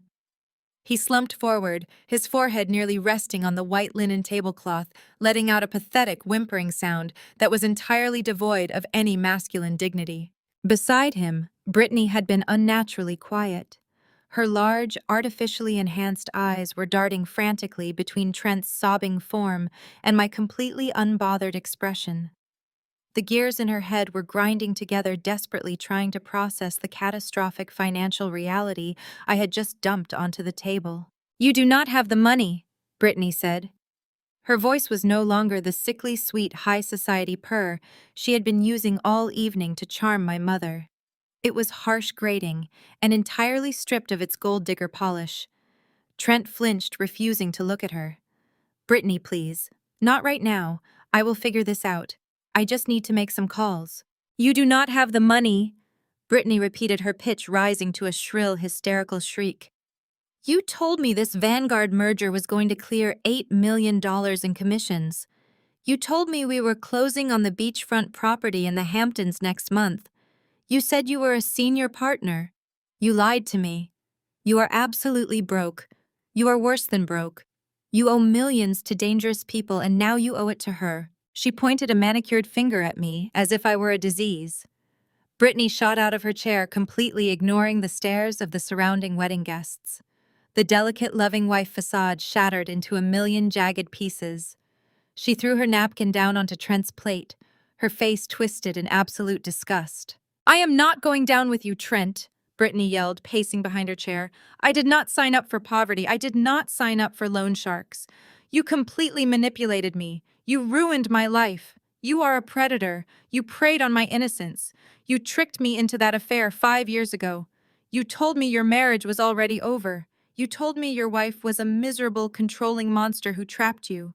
I was just a naive girl, and you manipulated me into ruining my reputation for a man who is actually completely worthless." Trent reached out, his hand shaking. "Brittany, please lower your voice. People are staring. You are embarrassing us. You are the embarrassment." Brittany spat back, stepping out of his reach. "I am the victim here. I am the victim of your lies and your fake bank accounts." I let out a soft, sharp laugh. The sound cut through Brittany's hysterical victim routine with surgical precision. She snapped her head toward me, her eyes flashing with venom. "You are many things, Brittany," I said, keeping my voice perfectly level and absolutely ruthless. "A social climber, a home wrecker, a remarkably terrible judge of character. But you are absolutely not a victim." Brittany narrowed her eyes, placing her hands on her hips. "You have no idea what you are talking about, Vanessa. He lied to me just like he lied to you. He pursued me relentlessly." I leaned back in my chair, smoothing a wrinkle from my skirt. "Do not attempt to rewrite history in my presence. I know exactly how your relationship began because I have the receipts. You seem to have forgotten that before I walked out of that suburban prison you call a home, I downloaded the complete cloud backup of Trent's personal cell phone, every single message, every deleted photo, every desperate late-night plea." Trent buried his face in his hands, groaning in absolute defeat. Brittany's aggressive posture faltered. "Let us review the timeline, shall we?" I continued, my voice echoing clearly across the silent table. "October 14th, 5 years ago. You sent him a text at 2 in the morning. I recall the exact phrasing. You wrote, 'I know you are married, Trent, but I cannot stop thinking about you. Tell your boring wife you have a late meeting and come down to the hotel bar. I will make it worth your while.'" Brittany's jaw dropped. She looked around frantically, realizing that my parents, Cameron and Jasmine, were listening to every single humiliating word. "That was not me," Brittany stammered, her face turning a bright, blotchy shade of crimson. "You are fabricating that." November 2nd, I continued, flawlessly refusing to let her breathe. You sent a link to a Cartier diamond tennis bracelet. The accompanying text read, "If you want me to keep being your dirty little secret, you need to upgrade my jewelry. Use the joint account. She will never notice." I locked my gaze onto her panicked face. "You did not get tricked, Brittany. You actively stalked a married man because you saw his luxury car and expensive suits, and you assumed he had actual wealth. You aggressively pursued him because you wanted access to the money you thought he possessed.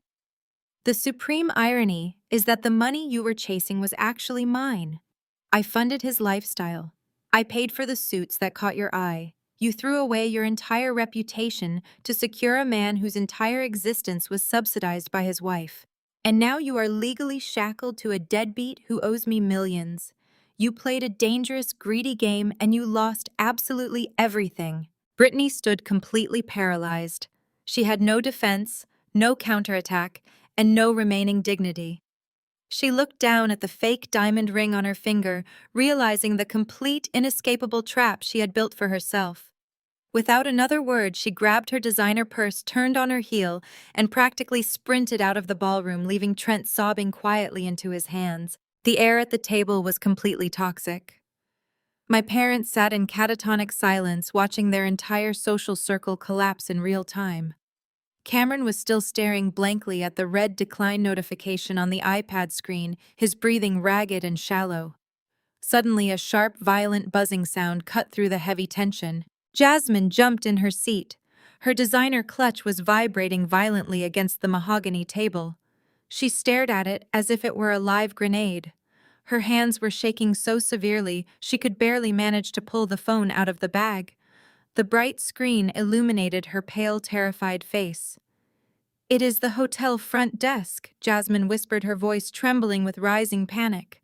"Why is the concierge calling me right now?" She swiped a shaking thumb across the screen and brought the phone to her ear. "Yes, this is Jasmine." The entire table watched in morbid fascination as Jasmine's eyes widened to impossible proportions. The last remaining drops of blood drained entirely from her face. She let out a sharp, choked gasp, her free hand flying up to cover her mouth. "What do you mean they have tow trucks?" Jasmine shrieked into the receiver, completely abandoning any remaining pretense of high society elegance. "You cannot let them into the VIP valet lot. Those are private vehicles. You tell them to stop right now." Jasmine dropped the phone onto the table. It clattered against a crystal water goblet.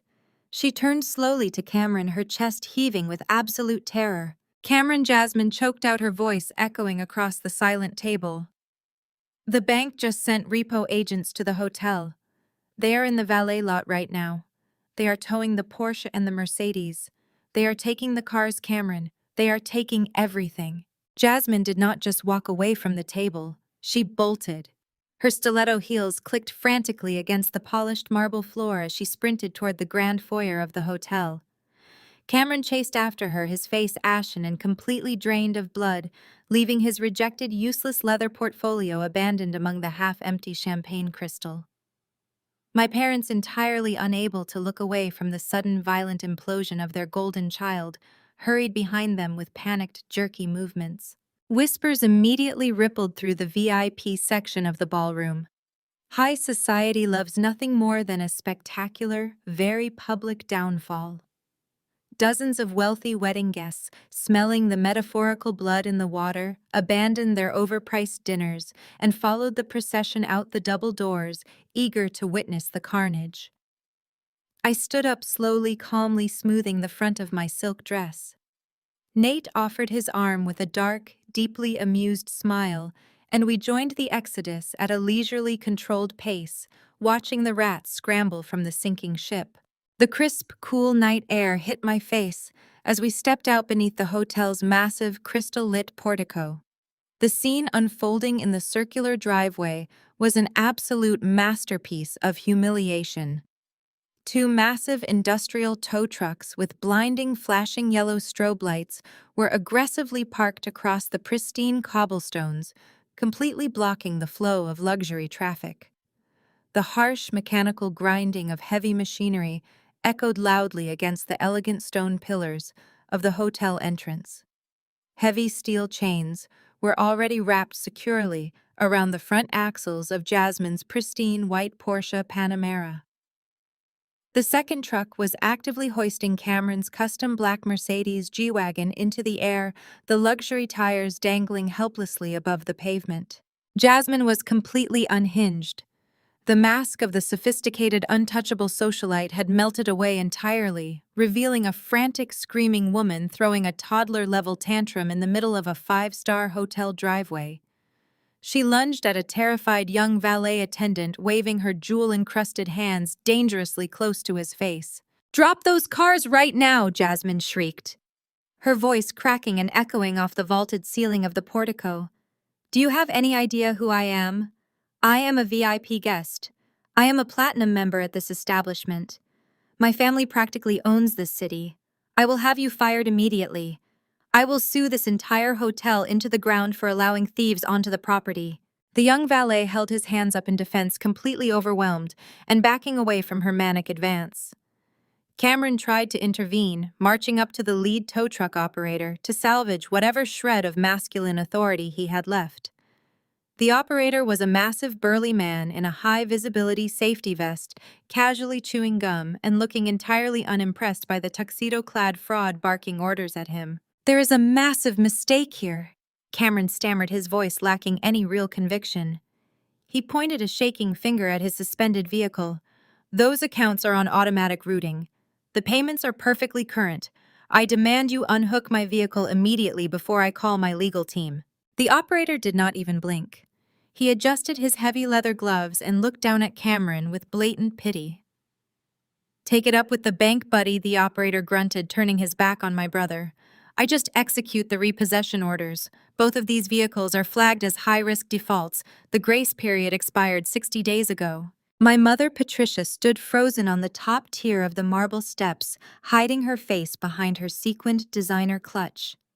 Her country club friends, the exact same women she had been bragging to all evening about Cameron's supposed billionaire status and unstoppable corporate empire, were standing mere feet away. They were not offering sympathy. They were holding up their smartphones, recording the entire pathetic, humiliating spectacle.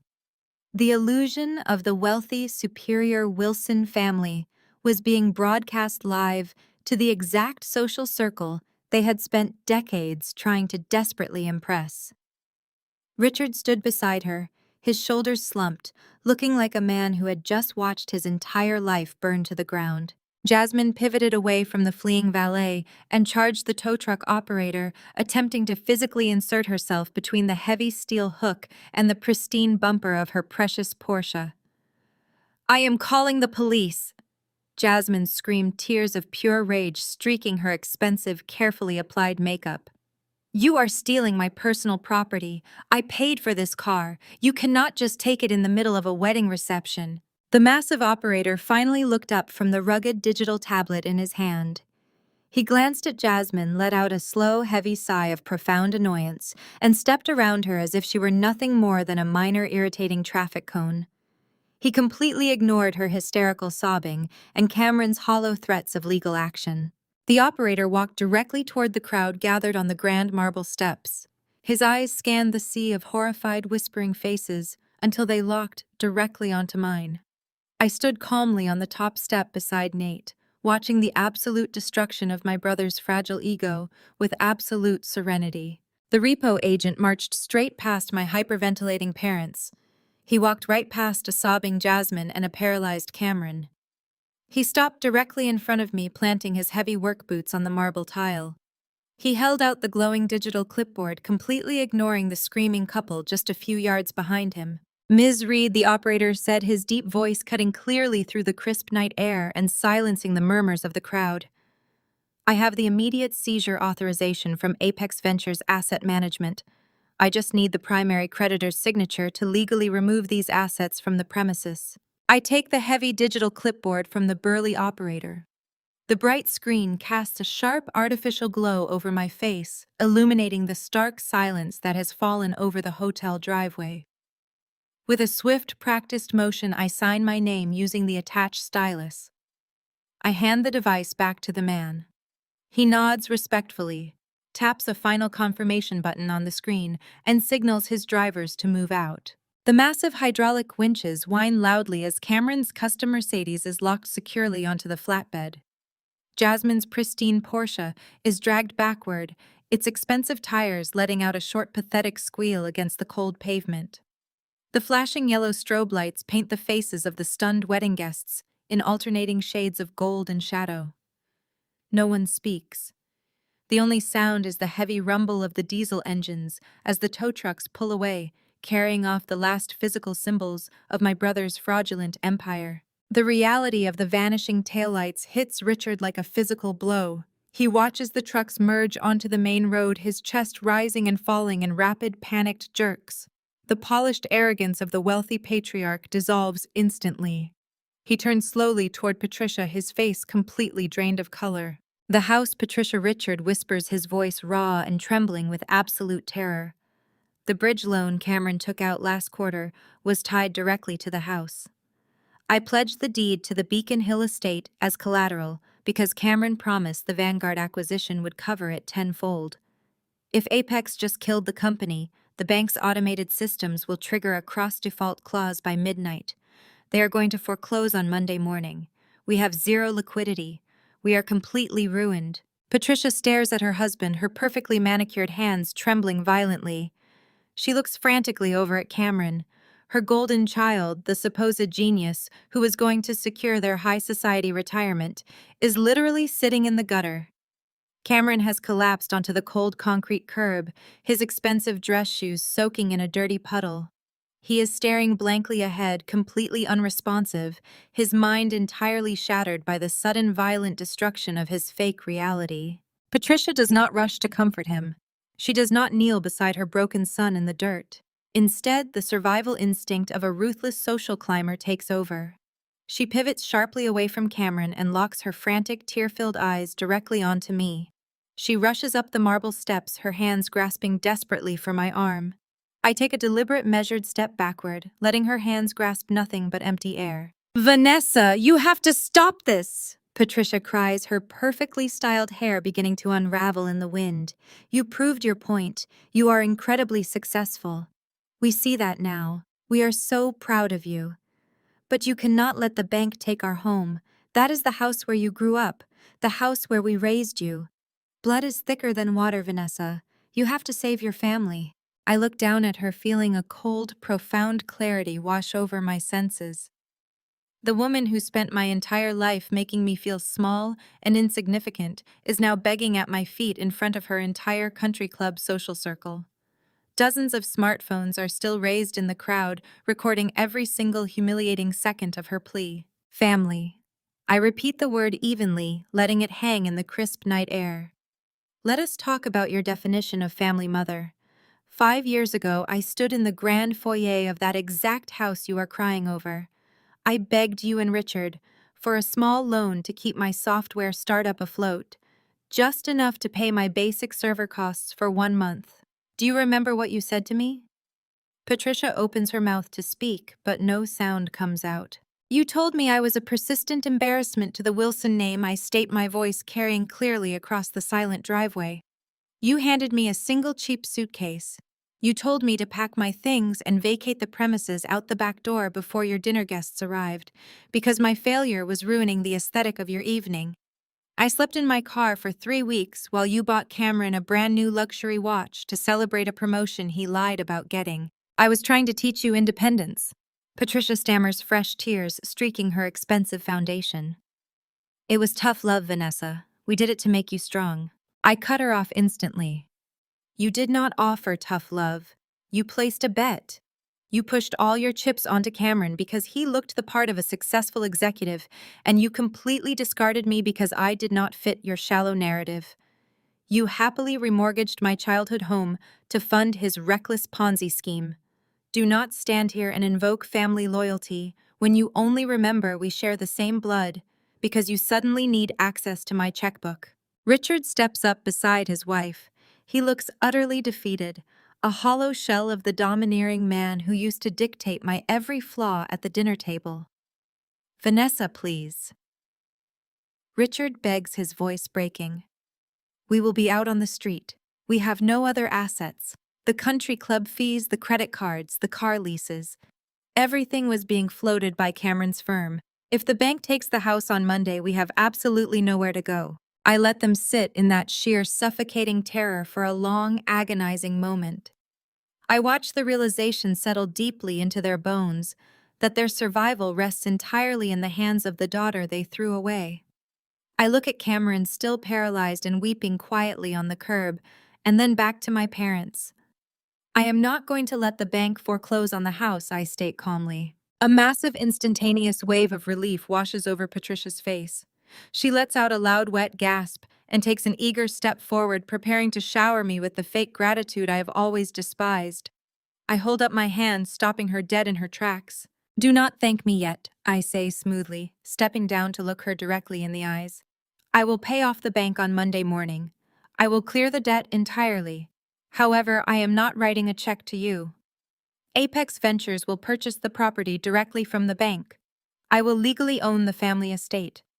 You and Richard may continue to live there, but you will sign a strict lease agreement as my official tenants, paying a monthly rent determined by fair market value.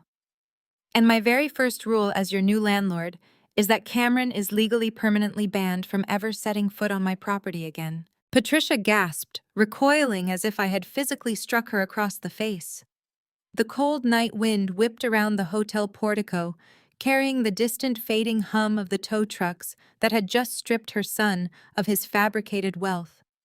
The reality of the impending Monday morning foreclosure was finally settling into her bones, replacing her high society arrogance with pure, unfiltered panic. Ban your own brother from his childhood home. Patricia choked out her voice, trembling violently. She looked frantically between my unyielding expression and Cameron's pathetic, slumped form on the curb. You cannot mean that, Vanessa. You are acting out of spite. This is his home, too. We are your blood. Not anymore, I corrected smoothly, my tone entirely devoid of the warmth she was desperately searching for. You severed those ties 5 years ago when you tossed me onto the street to protect his fragile ego. Now we are simply doing business. Nate stepped forward, reaching into the inner pocket of his tailored jacket. He produced a crisp, thick legal contract, holding it out to me, with a subtle, supportive nod. I took the document and extended it toward my father, who was staring at the paper as if it were a loaded weapon. Here are the exact terms of your survival, I stated, ensuring my voice carried clearly over the whispers of the remaining wedding guests. Apex Ventures will clear the outstanding debt with the bank at exactly 8 in the morning on Monday. The deed to the Beacon Hill property will transfer immediately to my holding company. You and Patricia will sign a standard month-to-month lease agreement. Rent is due on the 1st. It will be set at the current fair market value for a luxury historic estate. If you are late by a single day, I will initiate eviction proceedings without hesitation. Richard stared at the contract, his hands shaking too severely to reach for it.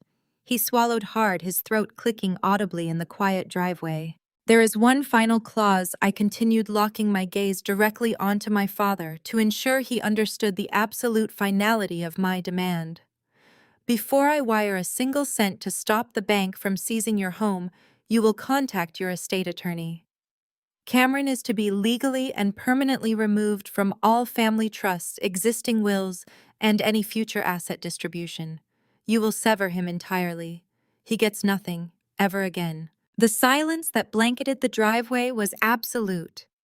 For a moment, the only sound was the rustling of expensive silk dresses as the crowd waited with bated breath. Then a primal, furious roar shattered the night. Cameron sprang up from the wet concrete. The shock that had paralyzed him was entirely consumed by a blinding, desperate rage. He charged up the marble steps, his tuxedo jacket rumpled and stained, his face twisted in a manic snarl.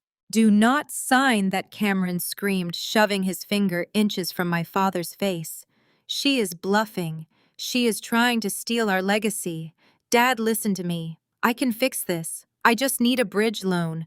I know private investors in Dubai. Give me 1 week and I will triple the company's valuation. You cannot let this jealous, bitter woman kick me out of my own family. I am the heir." "You do not have a company," a shrill, venomous voice interrupted. Jasmine marched up the steps, her eyes blazing with pure, unadulterated hatred. She shoved Cameron hard in the chest, forcing him to stumble backward. Her perfectly applied makeup was ruined, but she did not care. The socialite mask was gone, replaced by a woman realizing she had married a financial corpse. "You are completely delusional!" Jasmine shrieked, her voice scraping against the stone pillars. "There are no private investors in Dubai. There is no Vanguard acquisition. You maxed out our credit lines to lease cars we do not even own. You leveraged your parents' house for a failing Ponzi scheme.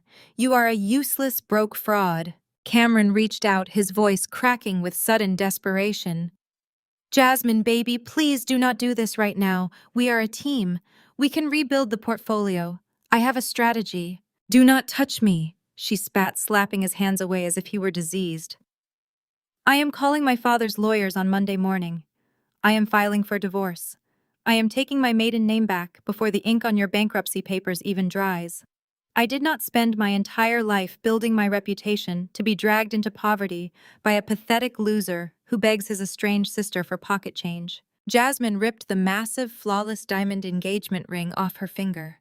With a sharp, violent motion, she threw it directly at Cameron's chest. The ring bounced off his lapel and clattered into the darkness of the driveway. Without a backward glance, she turned and marched toward the street, frantically waving down a passing taxi to escape the epicenter of her humiliation. Cameron stood frozen on the marble stairs, watching his entire fake reality speed away into the night. He spun back to our parents, his eyes wide, feral, and frantic. Dad. Cameron pleaded, grabbing Richard by the shoulders, shaking him slightly. Tell her she is crazy. Tell Vanessa to tear up that contract right now. We will leverage the remaining equity in the summer house. We will fight this in court. You have to back me up. I am your son. I am the future of this family. You always said so. Richard stared at the man clutching his jacket. He looked at the empty space in the driveway where the luxury cars used to be. He looked at the snickering country club guests recording their absolute ruin. Finally, he looked at me standing tall, secure, and holding the only lifeline that stood between him and the street. The decades of blind devotion to his golden boy evaporated in an instant. The illusion shattered, replaced by a cold, harsh, and undeniable survival instinct. Richard ripped himself out of Cameron's grip. He squared his shoulders, raised his right hand, and slapped Cameron across the face with a sickening, heavy crack. The sound echoed like a gunshot. Cameron stumbled backward, clutching his rapidly reddening cheek, his mouth hanging open in complete shock.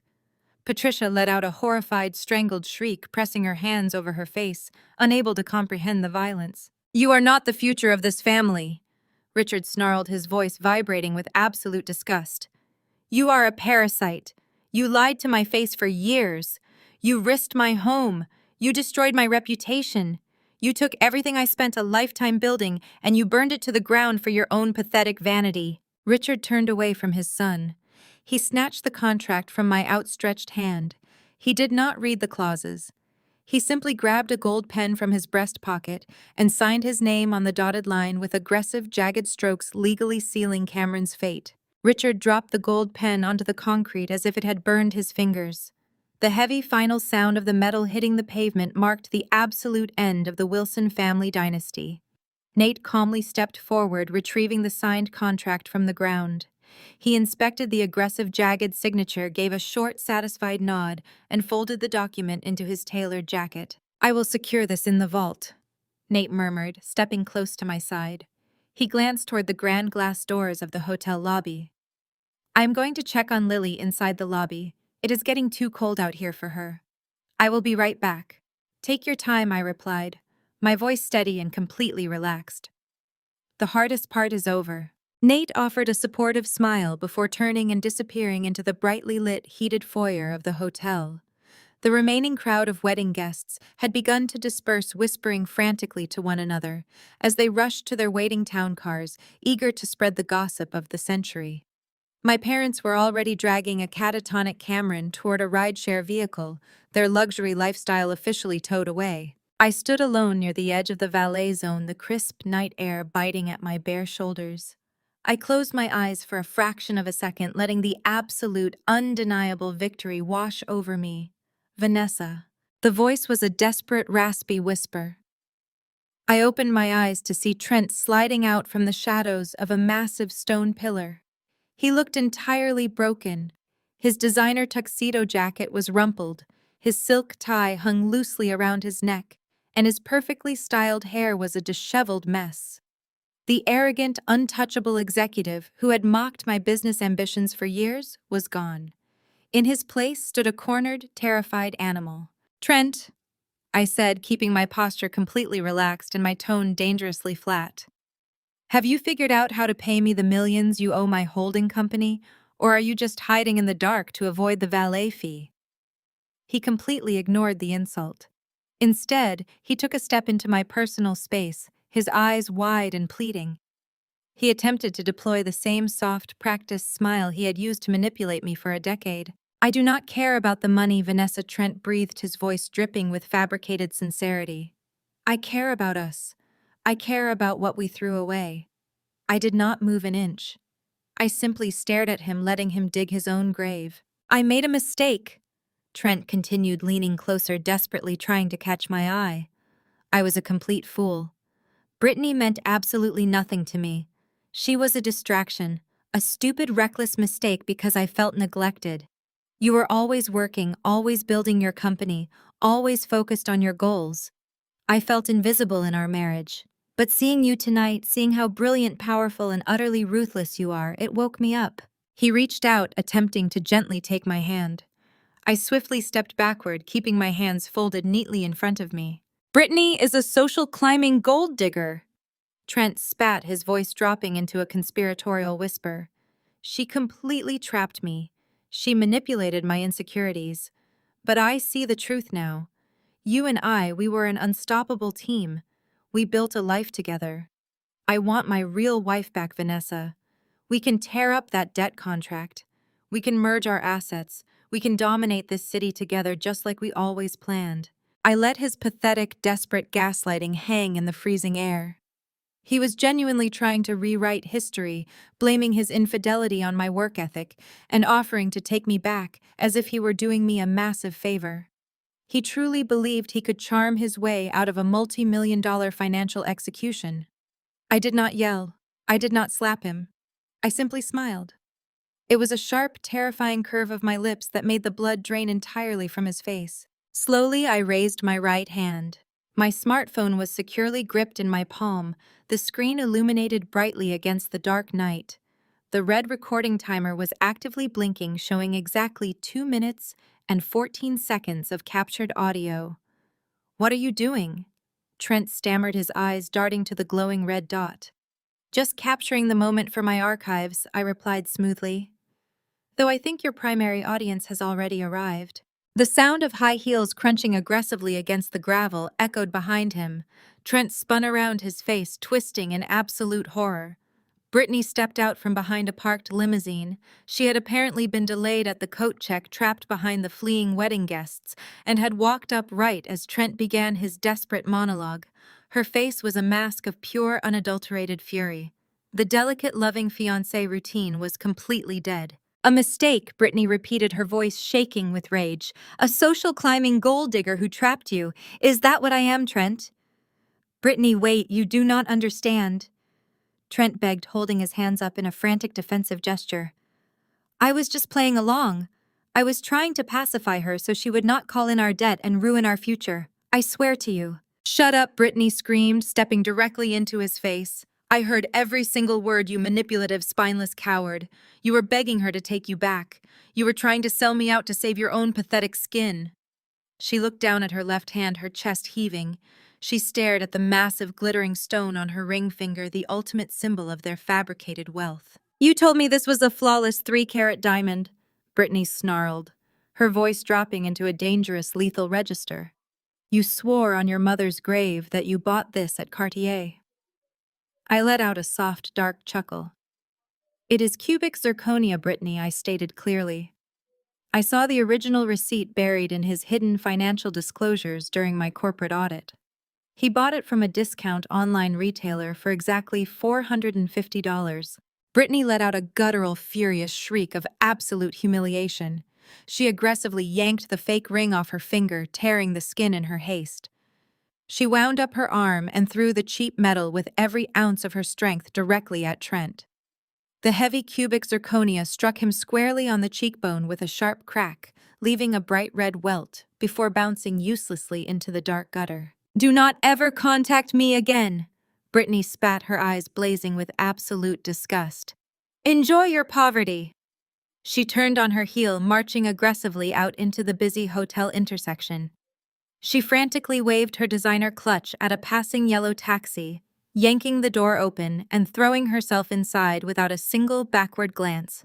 The taxi sped away, its red taillights bleeding into the city fog. Trent stood completely frozen in the center of the driveway. He touched his bleeding cheek, staring blankly at the empty street. He had absolutely nothing left. No company, no wife, no mistress, and no escape. He was entirely, beautifully alone. The heavy glass doors of the hotel lobby slid open, breaking the chilling silence that had fallen over the driveway. Trent was still standing on the pavement, rubbing the red welt on his cheek where the fake diamond had struck him, but my attention immediately shifted to the commotion spilling out from the grand foyer. Jasmine marched through the automatic doors, moving with the aggressive, rigid posture of a woman executing a calculated, tactical retreat. She was practically dragging 2 massive, overstuffed Louis Vuitton weekend bags behind her, the heavy gold hardware clanking loudly against the marble threshold. Her usually immaculate hair was slightly disheveled, but her face was locked into a mask of pure, unadulterated ice. Cameron stumbled out of the lobby right behind her. He looked like a man who had survived a shipwreck only to realize he was stranded on a desert island. The sharp red handprint from our father's slap was still burning vividly across his cheek. His expensive tuxedo jacket was hanging off his shoulder, and his silk tie had been completely discarded. "Jasmine, stop!" Cameron pleaded, his voice cracking horribly. "You cannot just pack your bags and walk out in the middle of our reception. We have guests inside. We have to maintain a united front." Jasmine stopped so abruptly that Cameron nearly crashed into her. She dropped the handles of her designer luggage and slowly turned to face him. The look she gave him was so profoundly toxic, it could have frozen boiling water. "There is no united front," Cameron Jasmine stated, her voice slicing through the cold night air with absolute precision. "I am not walking back into that ballroom to play the supportive wife to a bankrupt fraud. I just texted my father's legal team. They are drafting the divorce papers as we speak. I will have them delivered to whatever cheap motel you end up sleeping in tomorrow night." Cameron flinched as if he had been shot. The last remaining pillar of his fake luxurious existence was actively crumbling right in front of him. His knees literally buckled. He dropped heavily onto the pristine cobblestone driveway, right in front of the hotel entrance, completely abandoning any remaining shred of his pride. "Please, Jasmine," Cameron begged, grasping desperately at the hem of her expensive silk gown. "Do not leave me. I can fix this. I know people. I can secure another loan. I will build it all back. Just give me a month. You are my wife. We took vows. You promised for better or for worse." Jasmine looked down at him. There was no pity in her eyes. There was no sympathy, no hesitation, and absolutely no love. She reached down and forcefully peeled his trembling fingers off the fabric of her dress, brushing her hands together afterward as if she had just touched something deeply unsanitary. "I promised for richer or for poorer, Cameron."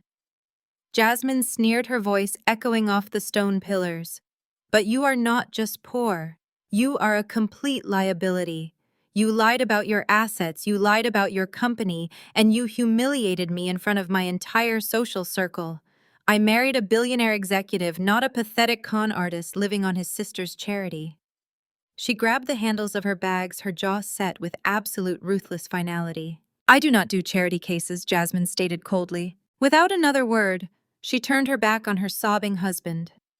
She strutted aggressively toward a waiting black town car that the hotel concierge had hastily summoned. The driver loaded her bags into the trunk, and Jasmine slid into the plush leather back seat, completely ignoring the broken man weeping on the pavement. The town car pulled smoothly away from the curb, leaving Cameron curled into a pathetic ball on the ground, sobbing uncontrollably into his hands. I watched the entire spectacle with deep, unwavering satisfaction. The complete dismantling of the Wilson family's toxic, arrogant hierarchy was finally finished.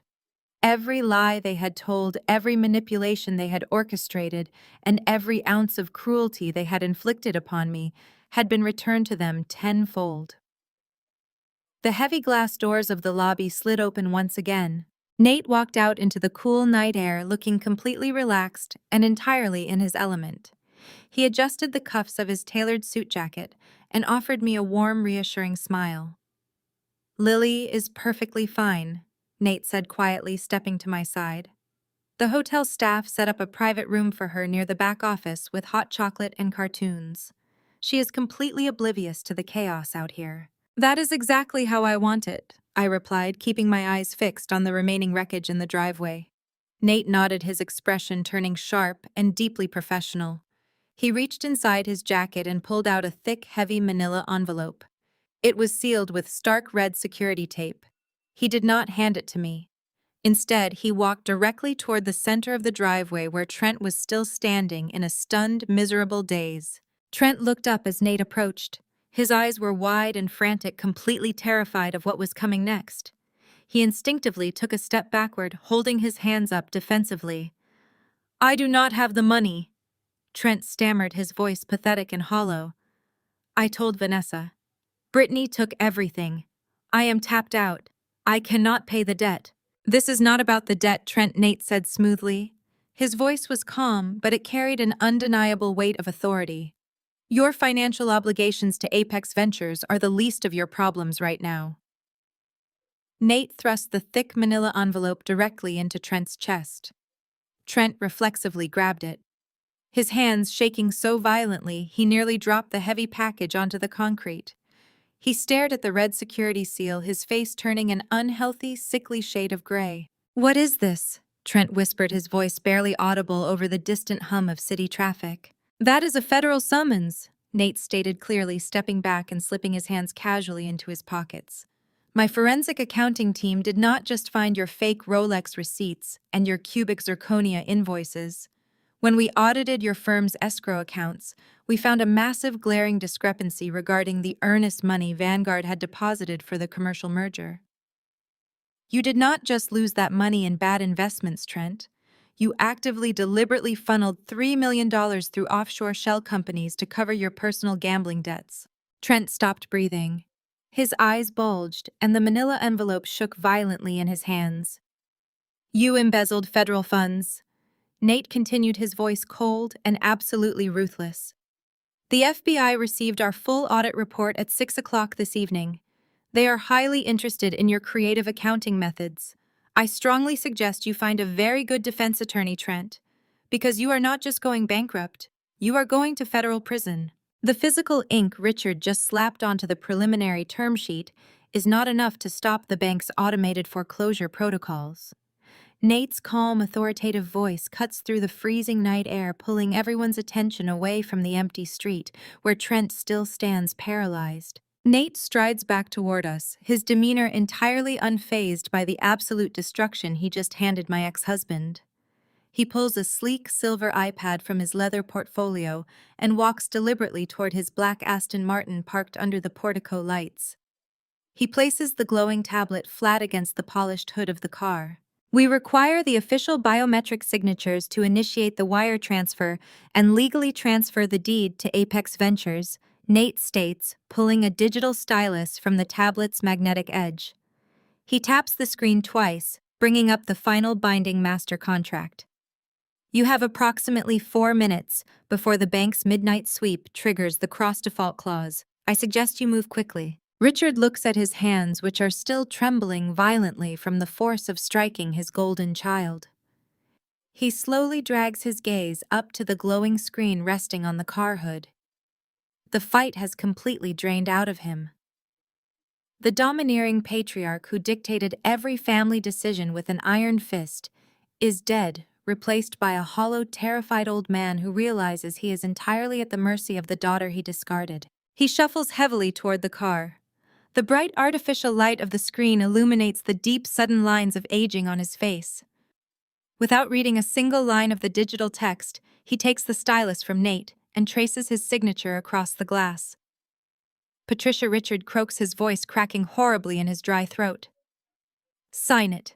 Patricia practically stumbles toward the car. Her expensive silk wrap is slipping off her shoulders and her perfectly styled hair is unraveling in the sharp winter wind. The armor of her country club arrogance has been completely stripped away, leaving behind nothing but raw, unfiltered panic. She takes the stylus, her manicured nails loudly tapping against the glass screen as her hand shakes uncontrollably. She scrawls her name beneath "my father's." Nate immediately retrieves the tablet, taps a green confirmation button, and looks at me with a sharp, satisfied nod. "The funds have been wired," he confirms smoothly. "The debt is cleared.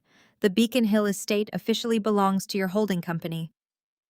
A sharp, cheerful chime emits from the tablet, sealing the absolute finality of their fate.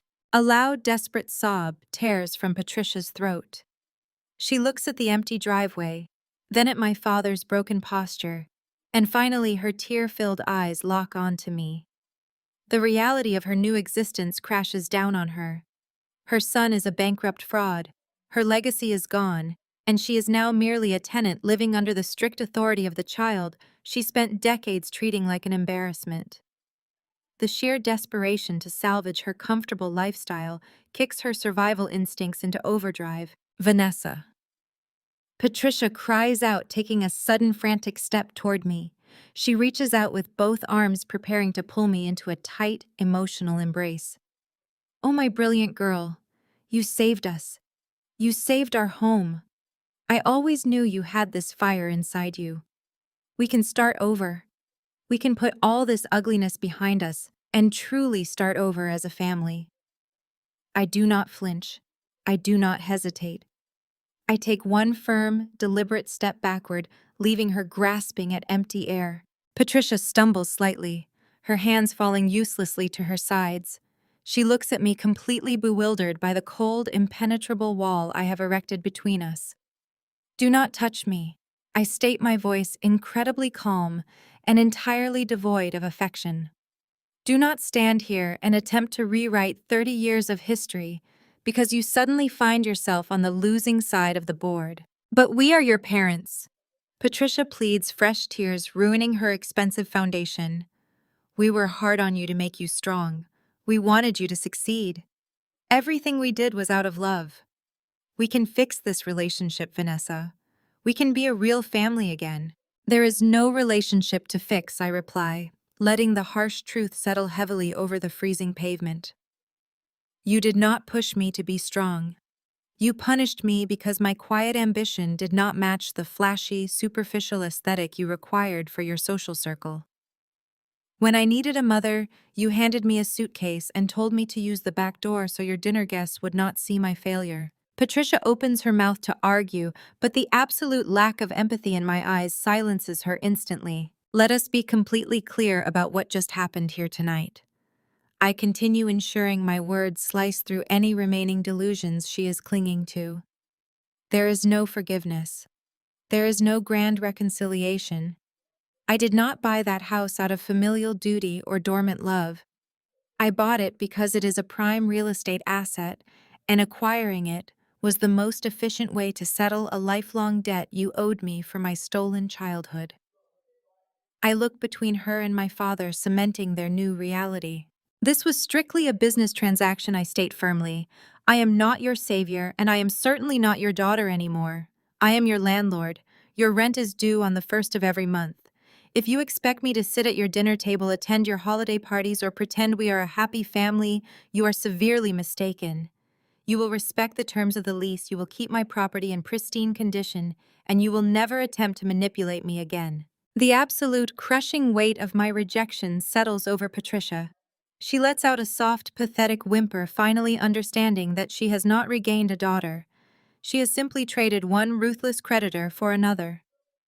Before the heavy, suffocating silence can fully consume the parking lot, a massive, jarring sound shatters the quiet night. The heavy brass-handled double doors of the main ballroom burst open with violent force.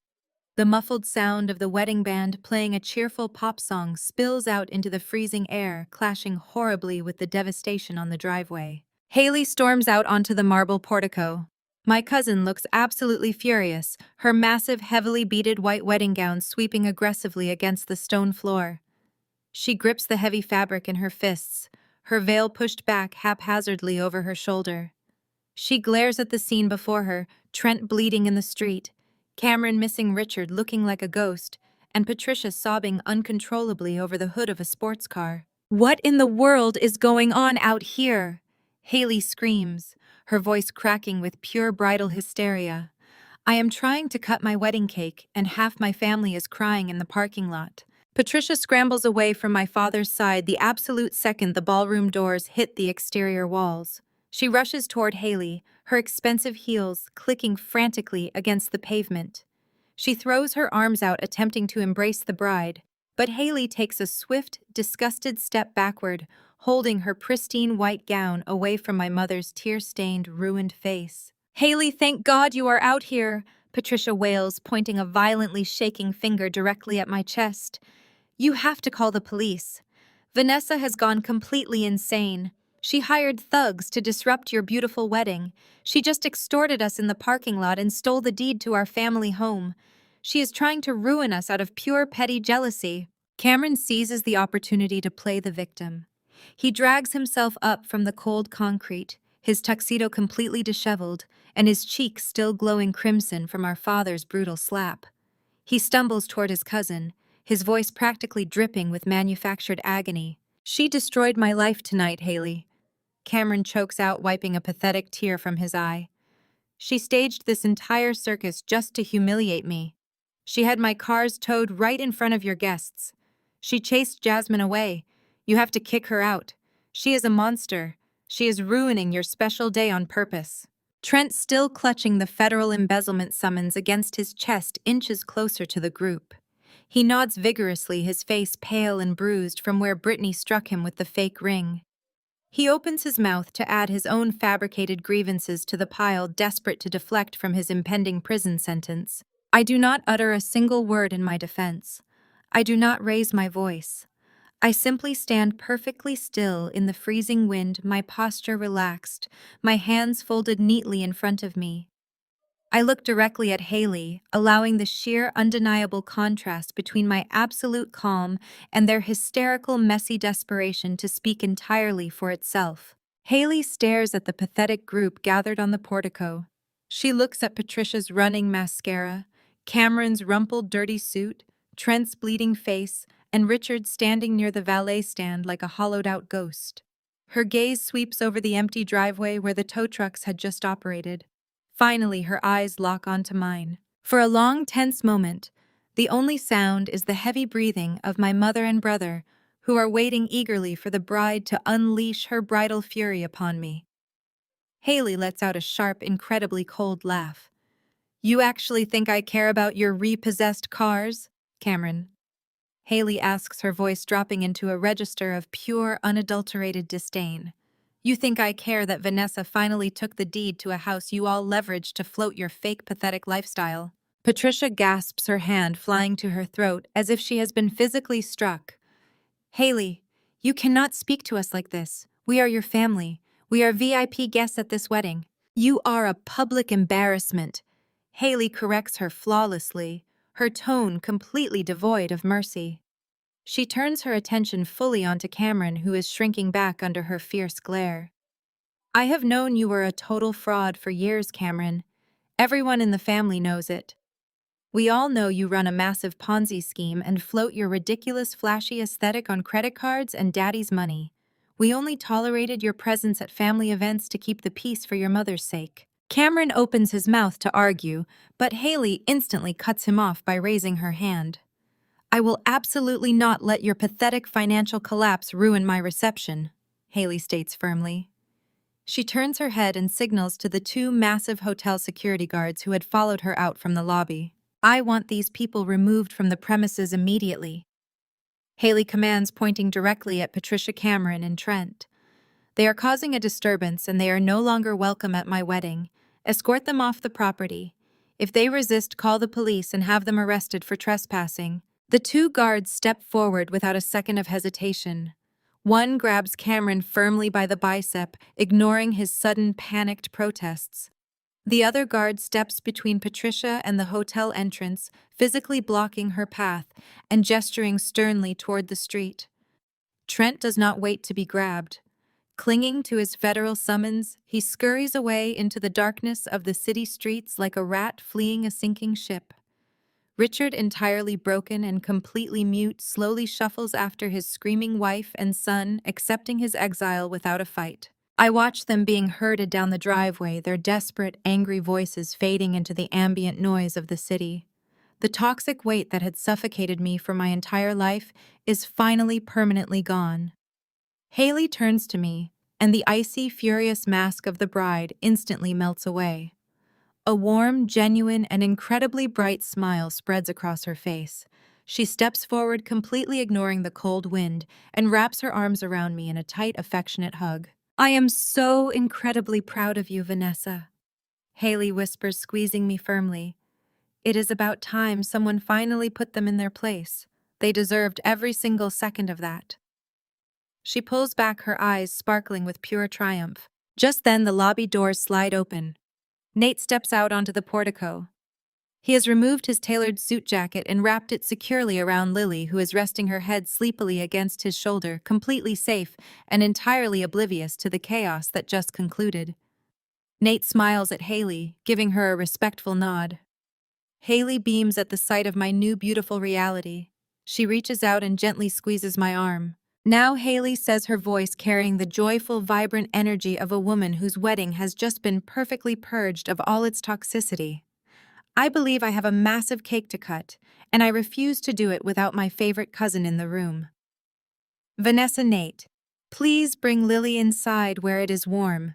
I have a reserved table right next to the dance floor waiting just for you. I look at Nate, who smiles and adjusts Lily securely in his arms.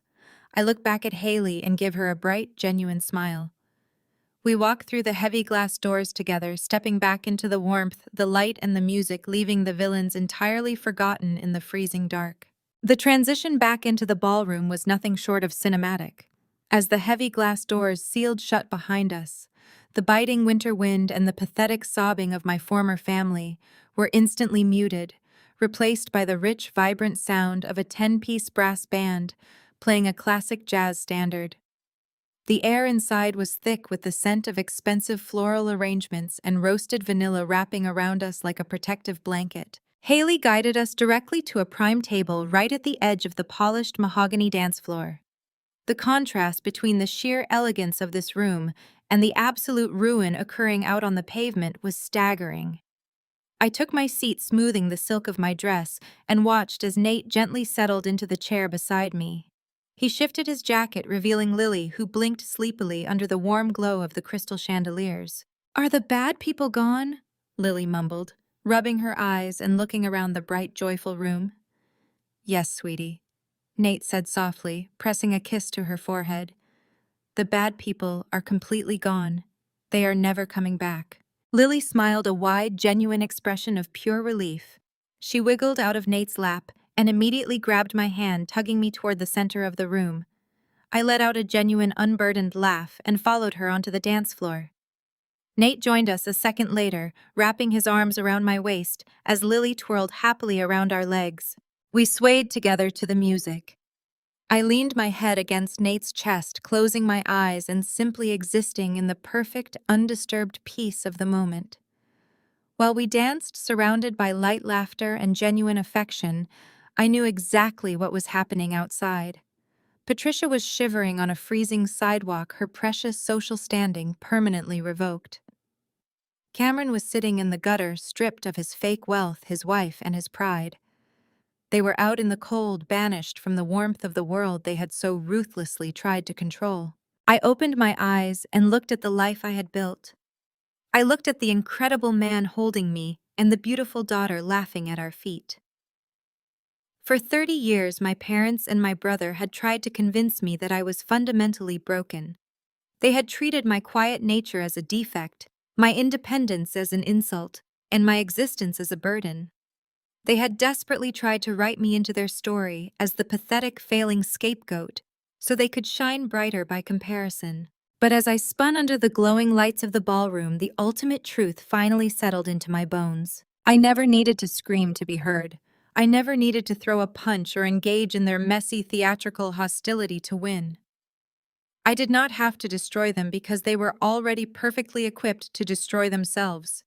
Their insatiable greed, their blinding arrogance, and their desperate need to project a fake reality were the exact tools of their undoing. I simply stepped back, secured my own assets, and handed them the shovel. They dug their own graves with remarkable efficiency. The ultimate revenge was not about ruining their lives. It was about rendering them entirely irrelevant to mine. It was about achieving a level of absolute, untouchable success that made their petty manipulations look like the desperate flailing of drowning rats. They were nothing to me now. They were just bad tenants facing eviction and bankrupt frauds facing federal prison. I had reclaimed my power, my property, and my peace. The reception continued late into the evening, filled with champagne toasts, incredible food, and effortless joy. When the band finally played their closing number, Haley found us near the coat check. She hugged me tightly once again, her eyes shining with gratitude before running off to join her new husband for their grand exit. Nate retrieved my coat and draped it carefully over my shoulders. He had Lily tucked securely against his chest, again her head resting heavily as she slept soundly through the noisy departure of the remaining guests. "Ready to go home?" Nate asked, his voice low and incredibly warm. I smiled, looping my arm through his. Take me home. We walked out through the main lobby doors. The freezing night air hit my cheeks, but the driveway was completely transformed. The pathetic spectacle of my family was gone. In its place, a sleek, pitch-black Maybach idled smoothly by the curb, its tinted windows gleaming under the portico lights. A uniformed chauffeur immediately stepped forward to open the rear door for us. But as we walked toward the luxury vehicle, a sudden flash of bright red and blue lights caught my attention down the street. I paused, glancing toward the corner of the hotel block. Two marked police cruisers were parked at aggressive angles against the sidewalk. Standing illuminated in the harsh glare of the headlights was Trent. His hands were planted flat against the brick wall of a nearby building, his legs kicked apart. A police officer was actively patting him down, while a second officer stood nearby reading from the exact federal summons Nate had handed him hours earlier. Trent looked terrified, shivering in his torn tuxedo, completely alone as the reality of his embezzlement crashed down upon him. I did not feel an ounce of pity. I did not feel any lingering anger. I felt absolutely nothing for him. I turned my back on the flashing police lights and looked at Nate. He was holding the door of the Maybach open, watching me with a look of pure, unapologetic devotion.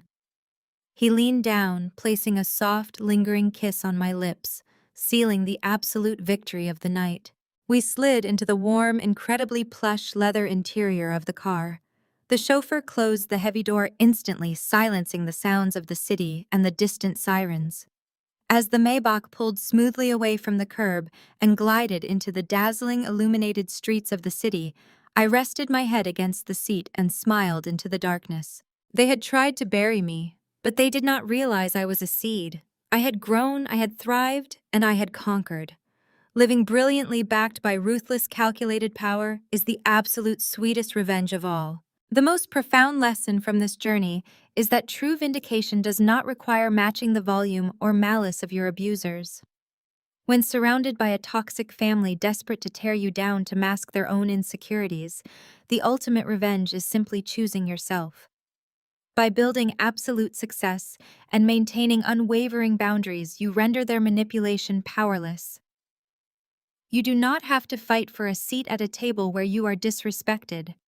You can simply build your own. True peace comes from realizing their greed will eventually destroy them while you thrive. Please share your personal stories below.